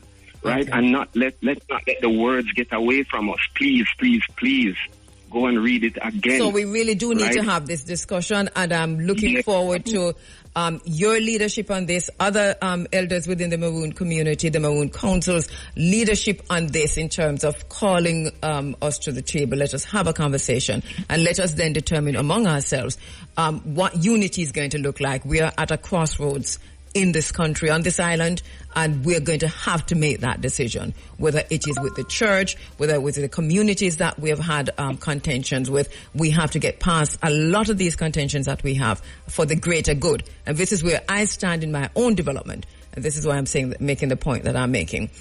All right. Or else we're all going to be enslaved again. Right, Jasso? Correct. And we don't want to get led by the narrative of the colonizing few. So again, we need to have the conversation for clarity in understanding. So I'm always open for that, KABU, and I'm 100% ready whenever you are. All right, great, brilliant. So we move from that off air. We move towards that off air. So that, and I've been to many of these celebrations in Akampong, as all our listeners know. I've made a broadcast from a lot of them. I've spent weeks in Akampong doing a documentary, which I received an award for. Thank you very much. So that I know what we're talking about very well. So here we are now for the 6th of January. This time it's 2 days this time, right? Right. So what we're trying to do is extend the experience. So on the 5th, right, we normally have a lot of people in the community anyway, between setting up, between partaking in, we have street dances and events going on. We want to bring a substantial conversational initiative to the table for the 5th. Mm-hmm. And that would be something that we want to improve upon in coming years, where we invite other indigenous communities and members from indigenous groups, whether regionally, internationally, to partake in discussion on topics particularly relevant to those specific groups.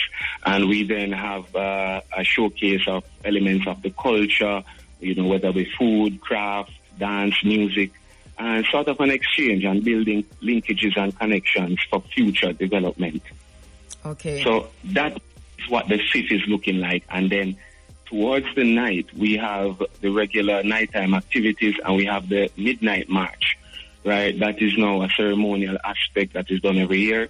And we march through the community, drumming, dancing, and we do a bonfire at the end. And that takes us into the 6th. So the 6th, as usual, a full packed day of cultural events and activities. We start by the Kinder Tree, the famous Kinder Tree, where all warriors and noblemen would gather. Yeah. We gather at Kinder for 10, and we go until about 1 p.m., where we then proceed to the civic ceremony, which will start at about 3. And at the civic ceremony, we plan to have some, really enlightening and powerful speakers. Dr. Umar Johnson, who I know you might be aware of. Okay, yes. His exploits. Brilliant speaker, yes. So Dr. Umar Johnson will be there this year. Who else did you say? Professor Vereen Shepard. Of course, yes. Sorry, Professor Shepard. And Sir KHERU, who is hailing from Suriname. Okay. And I'm not sure if you've ever heard of Sir KHERU, but he is a standing member of the Maroon community in Suriname. Okay. And he's been here before. We're happy to have him this year bring greetings on behalf of the communities there. And we have a few other persons who are on invite who I'm sure will be presenting. I think for what we have on show in terms of entertainment and the culture, it should be action-packed. It should be, very educative and informative. And we look forward to the nighttime event, which we plan to do a live stage show. The hope is to raise sufficient funds to rehabilitate the Akompong Clinic, which is in dire need of, is it in operation now? Is it in operation? Is it being used? No, it's not. It says it's closed now. Correct. So the idea is to refurbish and renovate and so on. Correct. We've had many doctors and specialists in different areas who have offered their services and time to us, but we don't have a space to put them, right? And we don't make that right. And I also mentioned one major initiative that we'll be launching at the 6th of January, which is the Indigenous Caribbean Medicine Initiative. And at the back end of that, what we want to do, KABU, is to tap into this wellness market, this wellness tourism market, right, which is estimated at about $630 billion US. And where we are in Cockpit Country and some of our other communities across the island, not to mention the Caribbean, yes, there's this consciousness that has existed, and it has transcended time to how we have managed to cure ourselves of certain illnesses and preserve our one another even in the times of pandemics. And we want to put that consciousness into our practical form, a sense that we the people can actually offer that as a tangible resource to our brothers and sisters here as well as others internationally. So we're better to launch this initiative than through our indigenous communities. And Akompong stands to be the core of that. This has been a vision of mine for quite some time, and I met up with Dr. Ben Israel, who is one of us. He's from St. Mary, and he has been a student of the bush for quite some years now, and like minds crossed, and this thing just kind of sparked. And I think where we're looking right now is to create the mecca for wellness in the region with this initiative. Yeah, it sounds like a great idea. The knowledge and the ancestral knowledge of the traditional medicines really embedded in our deep rural communities, maroon communities and other communities that do not necessarily identify as maroon communities. So this is really something that I think is a brilliant idea. What about other maroon communities? Will they be participating on the 5th and the 6th? Well, they're always invited, and I mean, physical invitations are always sent out to our maroon communities. Last year, I believe, we had representatives from 2 of the communities, and we do hope to see all of them this year. This coming 2024. What is the relationship like now, Chief Curry, with the other maroon communities? Because obviously, I mean, everyone knows that there was this conflict just a few years ago. I think for the last 2 years, we haven't had a conversation about that in recent time. But have things settled down a bit? Are the relationships more or less okay now? To be honest, KABU, I'm going to be saying that the relationship is as neutral as it has been, and we are still working towards making the best of what we know we have as our responsibilities to upkeep and uphold. Because what really happened was it was uncalled for, KABU, and to be honest, we should not be living like this, and it should be better. And there's always room for growth and repair, and Akompong and Chief Richard Curry has always extended and opened his arms. What happened and what started was a result of the visit that was made to the Prime Minister's office, and I was excluded, and that created tension. So it was external influence which created that situation, and further incidences which we have understood not to be in the best interest of the people would have been taken, that we have opposed. And, that is in maintaining, of course, our fiduciary duty to the seat and of leadership which we hold, to maintain, the respect and the dignity of what this treaty represents. If you're standing as a Maroon, then you stand to defend what your forefathers and your ancestors fought for. And am I hearing you, Chief Richard Curry, to say that the relation, you say as neutral, but it sounds as if it might be as acrimonious as ever, as if there is really no real relationship between, say, Akompong and Moortown, for example? Correct me if I'm wrong, because I really don't know. No, and that's what I'm saying. So that there is no real relationship between Akompong and Moortown? There's always a relationship that can never change, KABU. So what are you saying? Never change. What I'm saying now is that the leaders of each of these communities need to come together to put to rest incidences of past and put to repair the road that needs to go forward. Who's going to make the call? Because I remember having Colonel Sterling in studio last year, I think it was, and he said a similar thing, which means that both of you are thinking alike. But so who's going to make the call? I have made the calls, KABU, and as I say, invitations are sent to each leader of the Maroon community for the 6th of January. So, we look forward to seeing them. Okay. Unfortunately, we didn't see them last year, right? So that's what I'm saying. I'm always opening the arms of repair and rehabilitation, and it is really up to us as the leaders, to decide. Where do we put, where do we put to rest all these things that are holding us back? What is the situation now with the current administration, the JLP administration? I know that there was also something there where in terms of the discussions around indigenous communities and the utterances from yourself and the Prime Minister. What's the situation now?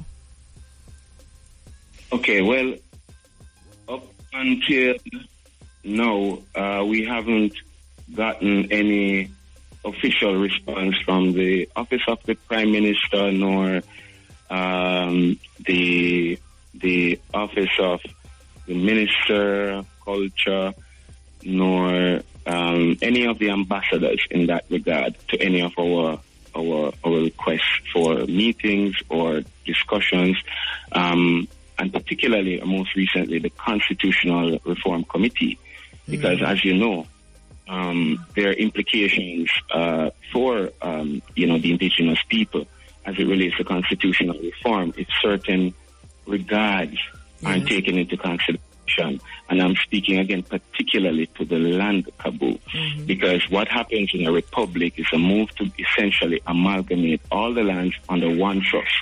Now, there are other lands here that the government do not have any authority over. Those persons must be included in dialogue.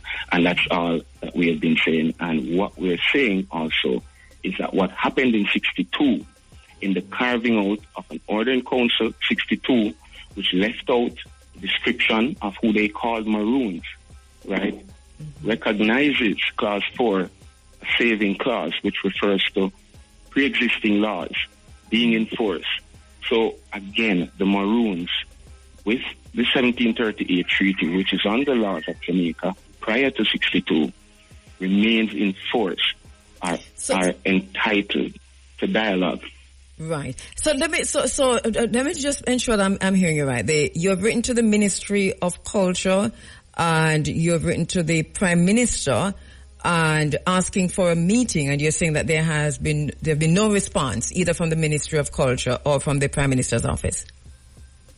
And yes, and I say that, the last bit of communication would have been earlier this year when the Constitutional Reform Committee was announced.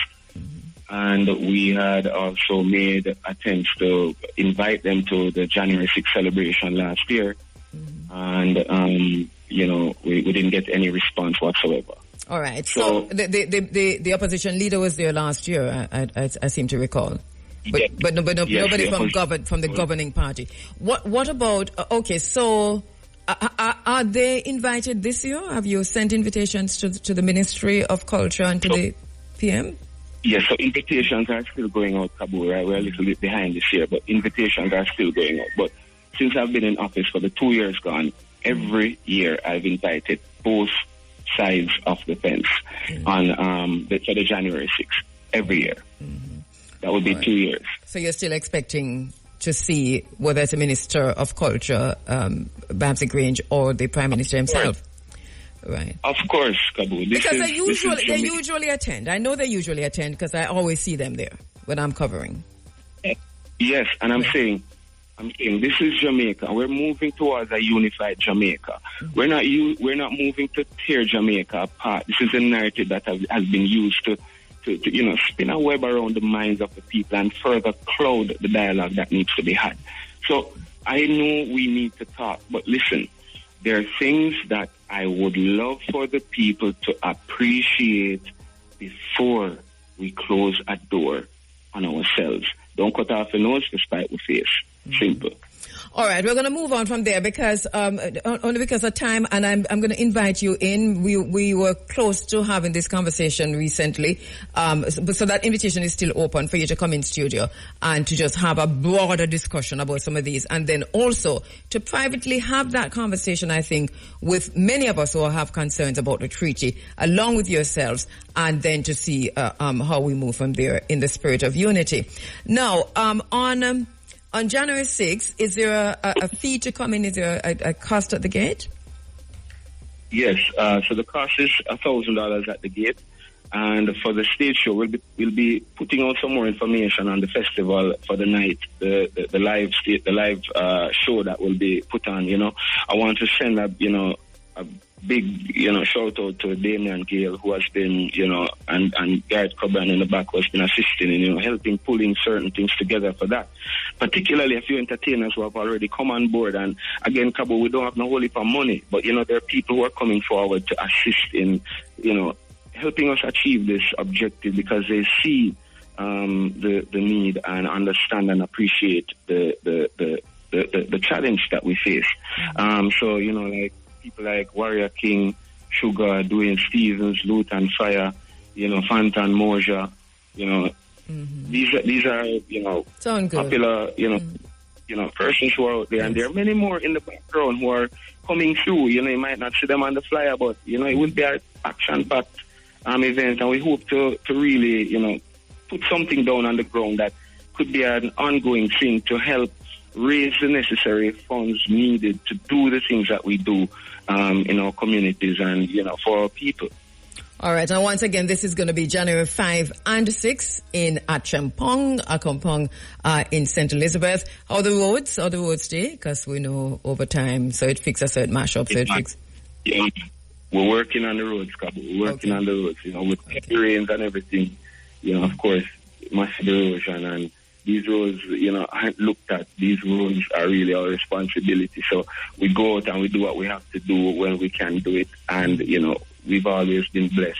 Wow. And, you know, we're keeping the name. Yeah. Thank you so much. IRFM will be there, of course. Thank you so much, Chief Curry, and all the best January 5 and 6. We'll talk again in between. Thank you so much. Ourselves in charge of ourselves. Thank you so much, Kevin Nairiri. I see that.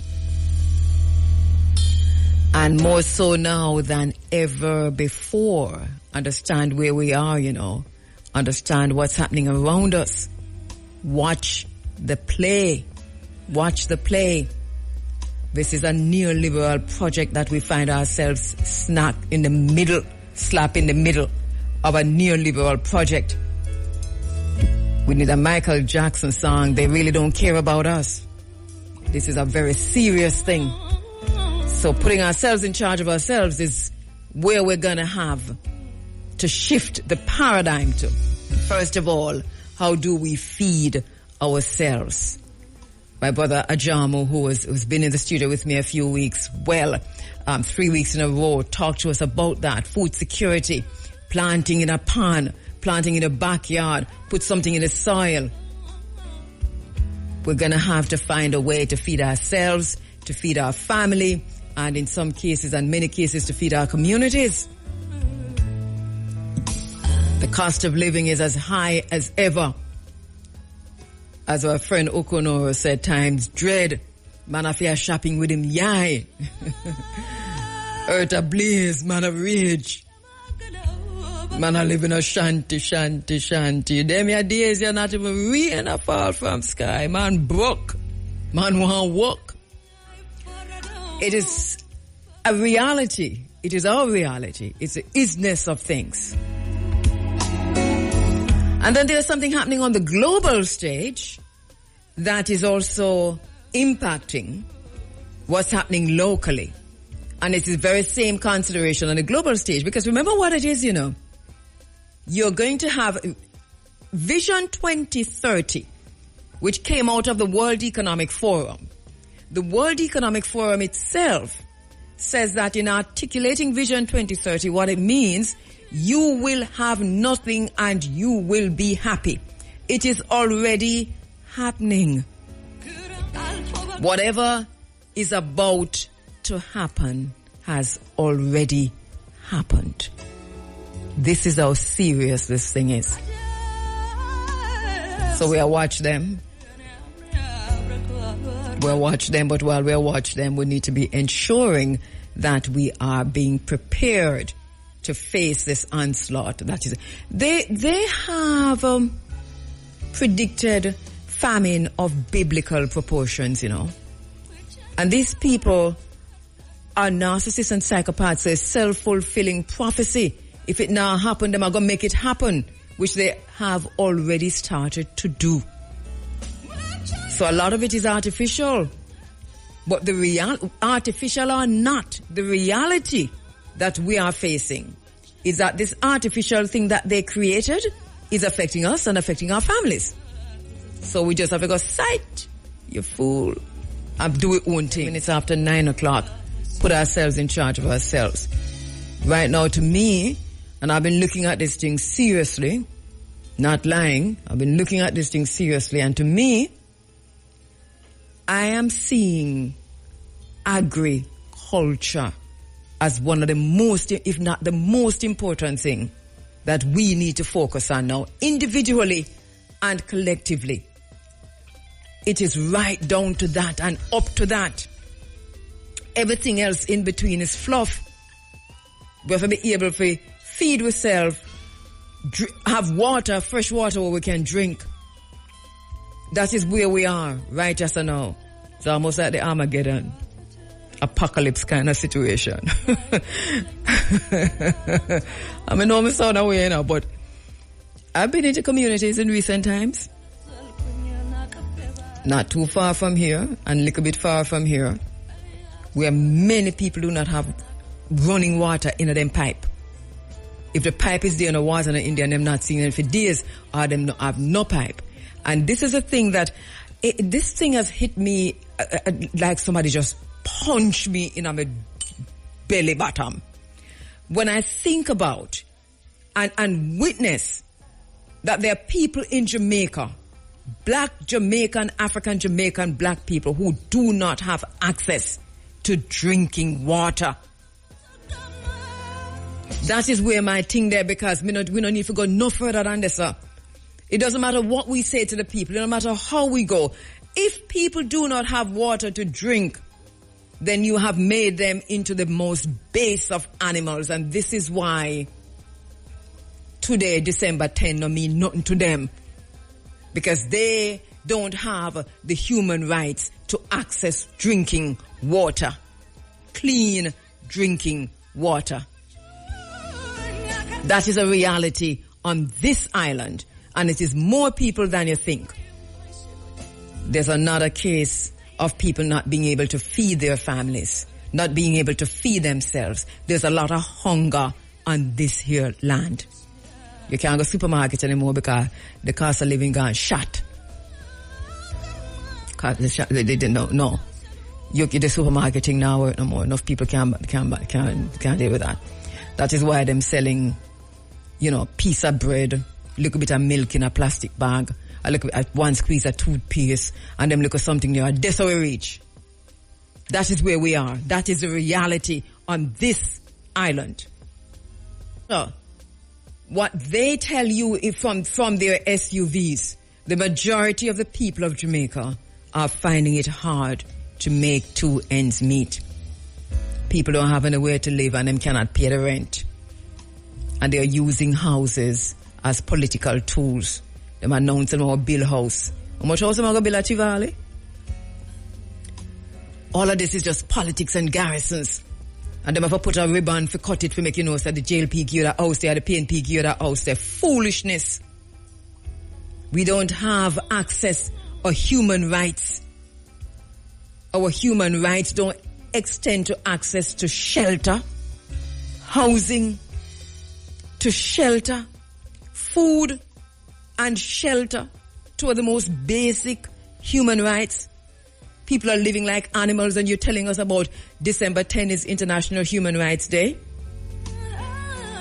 That money that Miss Malahoo Ford spent on that ad that is running on the TV about today, that money should have been given to the homeless, to those who cannot find places to live. A whole heap of money, because them add a long ad and a whole heap of time them run. That money is millions.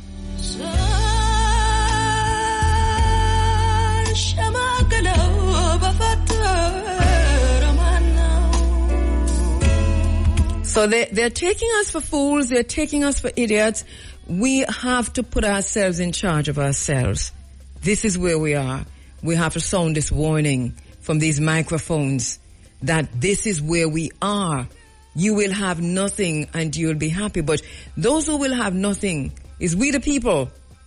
Is we the people if we allow this to continue, because we can fight back at the neoliberal project by excusing ourselves from it and putting ourselves in charge of ourselves. 876-618-0352. Call me on that and you'll definitely get through.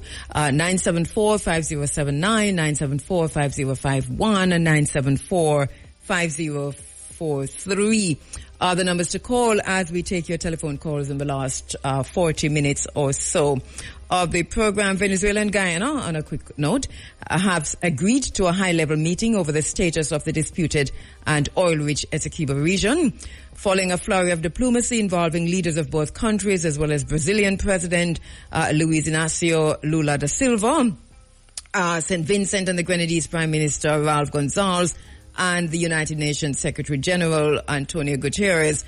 And we understand that they will be meeting on December 14 in St. Vincent and the Grenadines. And, all right, they have said that there's an urgent need to de-escalate the conflict and institute an appropriate dialogue face-to-face. So this is the latest that we're getting, that Venezuela and Guyana about to sit down to a meeting in 2 days' time. Or, no, 2 days to the 10th, 4 days' time. All right, so taking your telephone calls, 876-618-0352. Sorry, I think I accidentally hung up that one. Send back for me, please. Oh, greetings. Greetings, my brother. How you doing? Give thanks, no, to our life, to our health, to our food. Give thanks. Give thanks. Give thanks to the African consciousness, black consciousness, so we see arise amongst us as a people here in Jamaica and on the continent, you know? Yes. We give thanks to Garvey and Rastafari. Mm-hmm. Tell me something, my black sister. Mm-hmm. Prime Minister Andrew Holness, may I make a statement? What they are, I want you to give your take on it differently if you can. Mm-hmm. In America, Jamaica is America's backyard. And America pay keen attention to what's going on in them backyard. Mm-hmm. He also say Jamaica will always support America. Mm-hmm. Now, this is a black man speaking who semi-rule over a black population here in Jamaica. Mm-hmm. With all the atrocity where America go on within the world, you know, on the continent and in the West here. And a Prime Minister like Prime Minister Andrew Holness could have come up and say a statement like that. Well, what he's doing, he's saying the quiet part out loud. Not everybody says it out loud, but this is basically what America's relationship is with all the CARICOM countries and most, if not all, of the Commonwealth countries. And so he's just saying the quiet part out loud. It is what it is. It is that somehow we have found ourselves in a subservient position. Our leaders have dragged us into there and we have followed them into it. And so this is where we are. So he's just saying out loud what is the reality. Yeah, because I and I give you a Rastafari and I follow in this judgment. Because we know you're talking about African unity, to unite the African family, the black family here in Jamaica. We know you're talking about that in busy. In the white men affair, look on this, Sister KABU.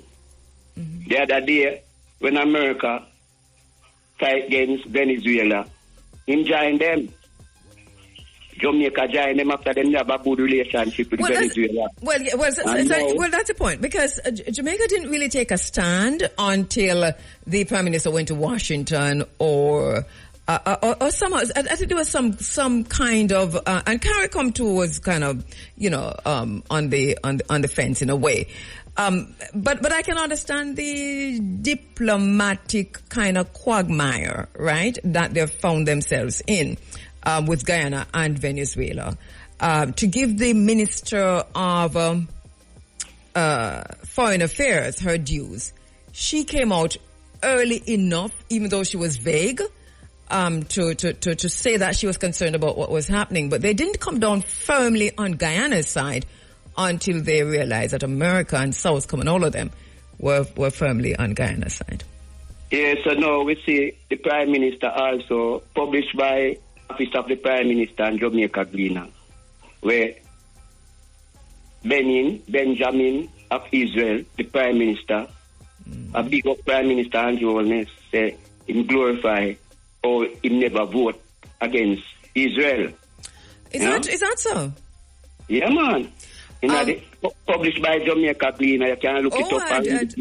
I didn't see that. Well, they voted for the ceasefire 2 days ago, Jamaica, so they went against that and voted for the ceasefire 2 days ago.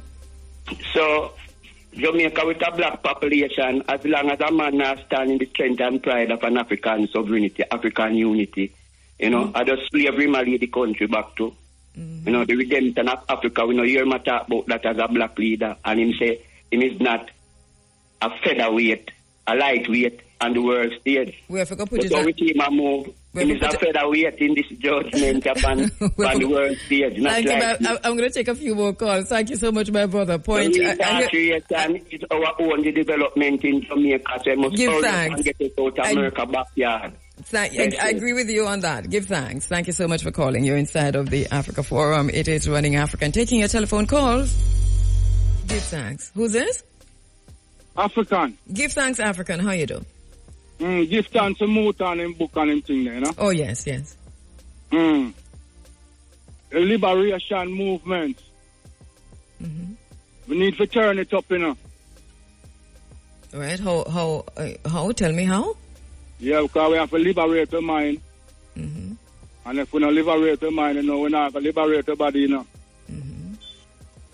So we have to liberate the mind first for all of these things that are going from the crown first, go right down.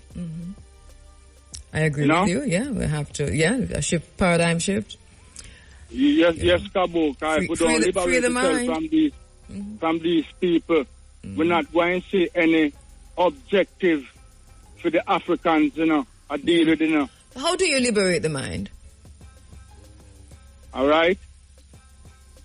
We need to take ourselves from the crown. Promote that to the people, then. Yes. That are the first thing. Take ourselves from the crown. Yes. And make a deal with the own development. The own development, own medicine, own food, own structure, everything. And we are going to need land for that and water. We're going to need land with rivers. Yes, KABU, when we take ourselves from the crown. Yes. When we take ourselves from the crown, the land and the water are free one. Thank you so much, my brother. Let us leave it there. Thank you so much.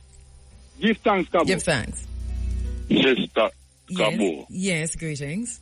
Good morning. Good morning. I think you is the mother of this nation. If you know how long you want to talk to your sister KABU. Oh, wow. Welcome to the space. Thank you for calling. Yes, Sister KABU. Sister KABU, I will say you come. I just said me come. He is a savior for this nation, as Mr. already is the mother of this generation. Yeah.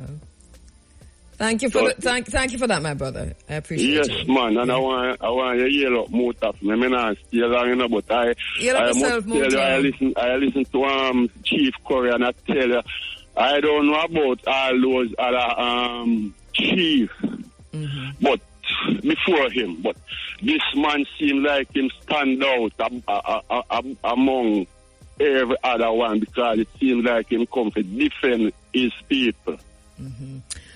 There is a need, I think, on the island for leadership, and there is a need on the island for unity. And this is one of the reasons why I keep saying to not just Chief Curry, but to the leaders in the different, not just the Maroon communities, but different spaces where we are majority black people, or all black people, if we say, listen, we're going to have to find a way to put the differences aside and find a way, find a common ground, because we don't have to be uniformed, you know. We just need to unite on the things that matter. And there's no way to beat the system if we're all fragmented, and they want to keep us fragmented. So this for me, this is the bottom line. Thank you so much. This is the bottom line. That is where I have to start from. Yeah. Thank you so much, my brother. Yes, and I want you to hear up Mr. Arthur Green for me. You know who named Mr. Arthur Green? I think I have a very good idea. Yes, I don't know him, but you know, he stand out in my mind. I will. Uncle Chubby, I hear you up one more time. All right, give thanks, Uncle Chubby. Have yourself a wonderful day, Sister KABU. You too? Yeah, man. The United States government was so intent on putting him to death. Freedom. Free Mumia Abu Jamal. You know, for Mumia, it is execution by medical neglect. And there are many prisoners of war and political prisoners across the world who are going through the very same thing. execution, assassination by medical neglect within the system. Let me go to the phone lines. Hello, caller. Good morning. Hi. Greetings, my brother. How you doing? Not too bad, Cabo. Give thanks. Long time I don't talk to you, Aya. True? Yeah, man. Me I listen Wednesday night and Thursday on the battlefield for Mota, man. Yes. Yeah, man. Well, good to have you. Yes, I am. Yes. You know what talk to you, Cabo? No? Jatabi, man. Jatabi, you're so right. You see how long me not hear your voice, I mean not to recognize it. This no right. How the farm? St. Thomas. We give a thanks, Cabo. Because we get a lot of rain in the farm. Things them look fresh and nice. Yeah, what you having on the field now? Well, me a little sorrel and plantain and banana and yam. So you have sorrel, you have sorrel ready now? Them soon ready, Cabo. Okay. Yeah. I'm planting. Me go pass through sometime there, either near to the Christmas or the New Year's, Yeah. So me have a link with you. Yeah, link with me because me might take some of the sorrel off of you, Yeah, man. And then give you some ground food, Cabo. Yeah, me brethren from years, centuries. But we don't want you to give away. You have to tell you all the thing, the cost for the thing, and we help each other that way there. So all the planting. Yeah. Or the planting. I'm going to eat for gear, because I am gear G boss me, you remember? Yes. Or the planting. Or the planting. Yeah, them soon ready up man. Oh, because me here it's a planting scarce. I'm not even to realize. Yes, Cabo. Yeah, man, them are ready up so we get the rain, so them start fat up Yeah. Yes, I'm going to breeze will blow with and blow down through, but them not bad, me just cover them up a ground still, because them stay down there and full still. Yeah, man. All right, well, it sound good. All right, so what else up on your mind, Jatabi? Well, you see, I am on give a thanks for life, and give a thanks to the item, and I'm going to think about the youth, them for just breaks up and neutral themselves and stop killing little baby, them and them little things. I man, I love that. See it? Yeah. See it? Yeah. Well. Yeah, man. The man, them are going some wicked way, Cabo. See it? Yeah, man. The poorly clean upon them whenever know nothing about violence and them things. They take state upon them and them little things. Them things they're not right, man. You cause more judgment in the land and more killing. Instead of the man them plant food in a Cabo, the man them a plant a ground, See the man them a more man a go down in a ground, more the man them a plant food now. You're right. Yeah. You're right. And that man will kill a little in pants where the government will just give him some pick and send him out and go chat down land, See, see it? You're right. I mean, the crime and violence in Jamaica is off the chart. I don't think, we're one of the most violent countries in the world. And, and that is our reality. So how you even preserve your sanity in them cases, it's rough, but we're going to have to find a way out of it one way or the other, Yeah. We have to fight the battlefield here, sir. One way or the other. My brother, thank you so much. And you're so right. I don't have much to say. Big up Mota, Go on. Yeah, man, I hear me a motor coming up from St. Thomas all over, True. And the eye to, see it. Yes. Big up Papa Mota, see it? Yes, Papa Muta. Yeah, man. Me I listen this morning too, Yeah, true. Yeah, man. Me I think could eat straight, man, All right, give thanks, my brother. Keep on do the work here, Aya. Yeah, you too. Aye, sister. Bless. Love. Boom. Love you. Love you too, Jota. To St. Thomas and to all our listeners in St. Thomas, because this is one of the parishes in Jamaica that we have our strongest listenership.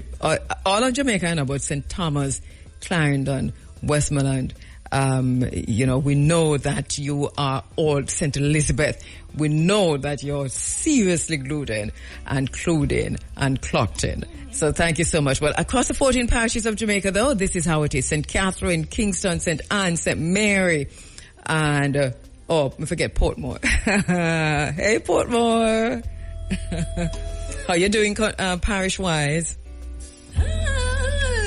942, and we're taking your telephone calls at 618-0352. So something happened in F1. I don't know if you're following F1, Lewis Hamilton and all of that, but there's an interesting thing unfolding there because Hamilton has been taking some serious stance. We understand that at the award ceremony last night, he did not hold back in his critique of the FIA, particularly regarding their actions in the Susie Wolf case. He expressed his disappointment and labeled their behavior as unacceptable, making a clear stand against the organization's approach. He walked away and left his award on the table. I mean, big things are going on in F1. So, no rush and go look on that. Those who are interested in F1 and sports and so on.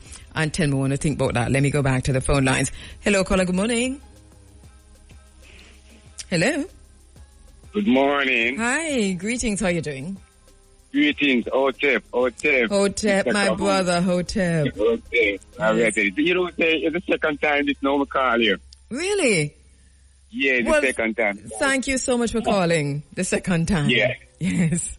Yes, because the thing is this now, there's a lot of things going on worldwide and we can touch on a lot of things. Yes. But one of the main things when we know, I'm observed because I'm born at 74 and I'm there here, I know a lot of very conscious and wise youth in my time still around right now. We lose a lot of them. Yes. And even that as us, you know. Yes. But as far as me can see, remember as you growing up in the 1980, you understand how we see how the political warfare take place as in the 1980.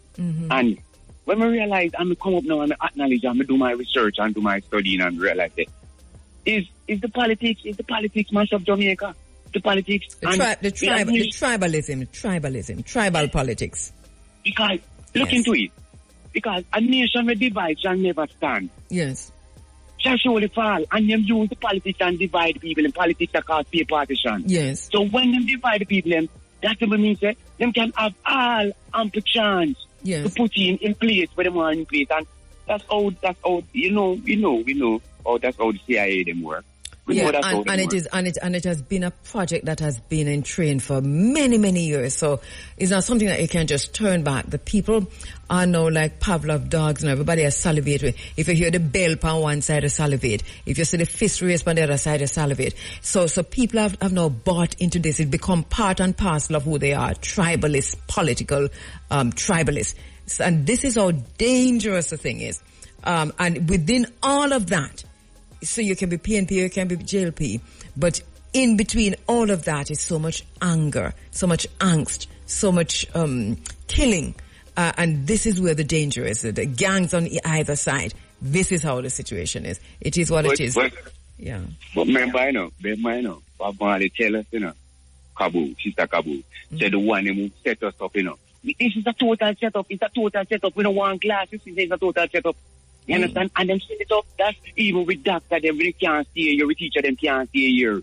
So that means that then it's like we are going to look to this. We are going to run to the same enemy to help. And at the same time, we think the enemy is then going to help us. When they're not going to help us, they're going to go more enslave us in a more intelligent way again.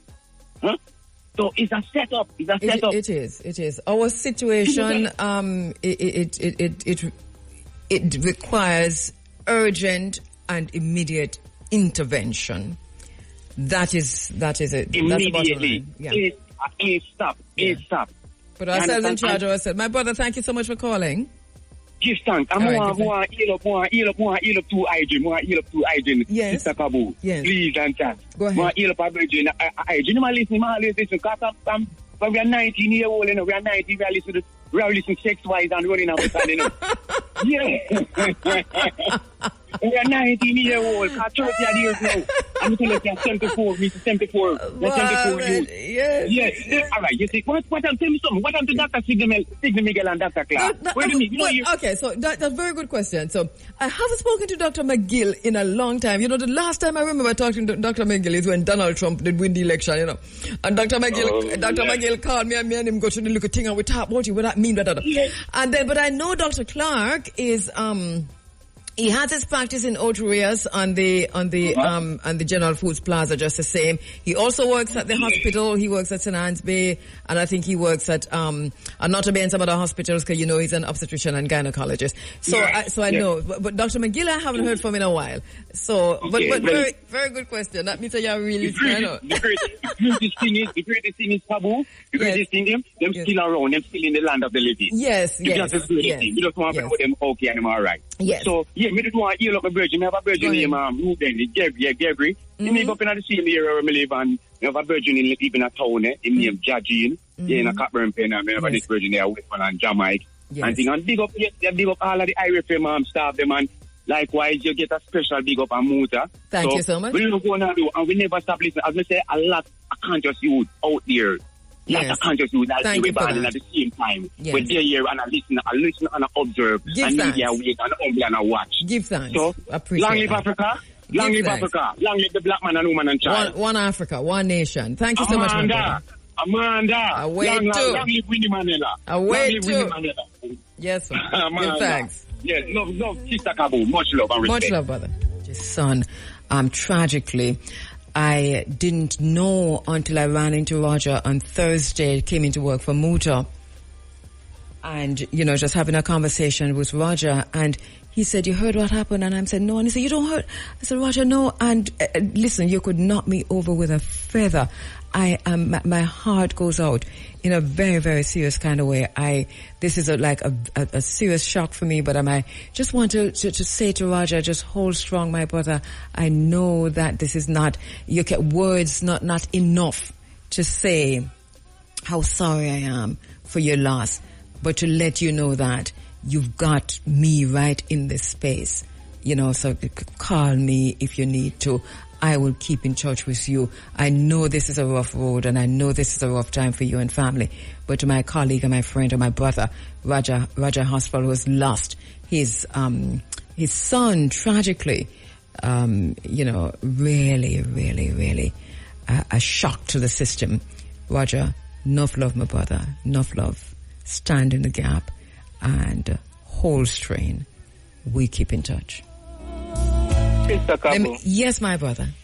Yes, ma'am. And condolence to your co-worker. Yes, Roger. And the death of his son. Yes.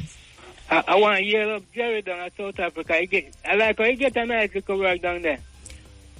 And get a work down there? Oh, definitely. Don't you? I'm asking. Is that working down there or what? Well, I never asked him that. I know he's gone to Tanzania, but we don't know. You come here so can say and get a nice little work down there. We don't know. But see, I'm a broadcast man radio, then I must work and get a volunteer. Oh, you mean volunteer? Okay. You've got it all wrong, by the way. You've got it all wrong. But this is when we travel. We this is how we do it, especially when we go to the continent of Africa. Yeah. It's not, we don't consider it work, and I'm sure Jerry's not considering it work either. I want to yell him up. I'm the virgin still, Yeah, man, go ahead. Yeah, man. Yell up Jerry tomorrow, man. Down in Africa there. And I want to big up all the listeners in Mount Providence, Clarendon. Yes. Mount Providence District in Clarendon. Big up all the RFM listeners over there. Yeah, give thanks. What's on your mind? Well, me there listen to the program, man. Not so much up on my mind now. All right. Well, thanks for calling. Yeah, man. Cool. All right, give thanks. Yes, man. Listeners who are also, let me go to the phone lines. Hello. Hello. Hi, greetings. How you doing? Yeah, good morning. How are you? Morning. I'm well, if you two are well. Boy, I'm going to tell you, boy, I love you upon the radio, man. You should be the Prime Minister, Yeah, man, I like how you beat them this dictatorship government, Yes. Thank you for the. It sounds like a compliment, but it's like a beat me up at the same time. But go on. No, man. Oh goodness. I like how you defend the people and defend the country, man. Believe me. Give thanks, my brother. Man, I like how you beat them down, man. Them supposed to shame when them here all there. Yeah, man, you're really tough, man. You respect concrete, I tell you, KABU. No, man, you're passing no listening, man. Give thanks, my brother. I appreciate that. Where are you calling from? I'm calling from right now. St. Elizabeth here right now. All right. Give thanks. Yeah, man. I appreciate everything we say. May I tell you, man. Thank you. Concrete. Thank you so much. Dictatorship things are going like country, man. They show you where them have a run up and down like country. Them things they have something like earthquake and hurricane, you know. Them things they fight crime, man. Yeah. You can't talk to this government, you know. Everything them company with and bully them. It's lack of vision. This SOE and ZOSO really lack of vision. They work for a time. It's not a lie that they do work for a time and in a space. But what happened to the other spaces and the other times? And it's time and space. So it's not tenable, it's not sustainable, but they are committed to it and they've dug their heels in, and it is quite a shame. But thank you so much for calling. Well, I respect, and you take best care of yourself. You too, my brother. Thank you so much. All right. Respect, yeah. We don't drink coffee, but I need teacup or whatever cup him coming here with. I honestly believe that he's supposed to carry one for me. This is just all me seed. Because you should have supposed to have said to yourself, say, but should I from 6 o'clock? And me come in every morning and drink whatever it is that you have in that I drink. See them? Can better all smoothie or something like that. It just looked like something well prepared. Share it. What is it again? Yes. What you say? PIO. I'm certainly in opposition to your couple you work with this morning. It's what in there? It's actually a smoothie. See there? We're not telling you say a smoothie, man. Oh, it's what kind of smoothie? Get a strawberry good in there too. Yes. You see that? Look here. You know, it's a Tarian enough. Everything were in there expensive. I cannot afford not knowing a big smoothie. You have to understand, begin take it from me. This is not an ordinary person you see, because you know, Saturday night time I go on. The real big is a person you hear on Sundays, after 12. You see that sophisticated? That sophisticated, expensive person? I'm not. You run out of people for bono this morning? You run out of people for bono? About your time. PIO. You run out of people for bono, so you turn from me. Be careful what you do in God's name, or you're giving the music them to. Right. So, Biggie, I did go look at the lineup for Rebel Salute, and it really is looking good. Yeah, looking good. So, Rebel Salute is on the other side of the 20s, 2024.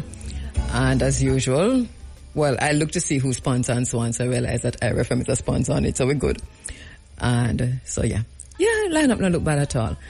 And Biggie did tell me that it not look bad. Yeah, because based on what I, my ground knowledge. Right. Was gearing up to be an action. Yeah. It looked that way there. So, Rebel, we'll see you. Okay. Alrighty.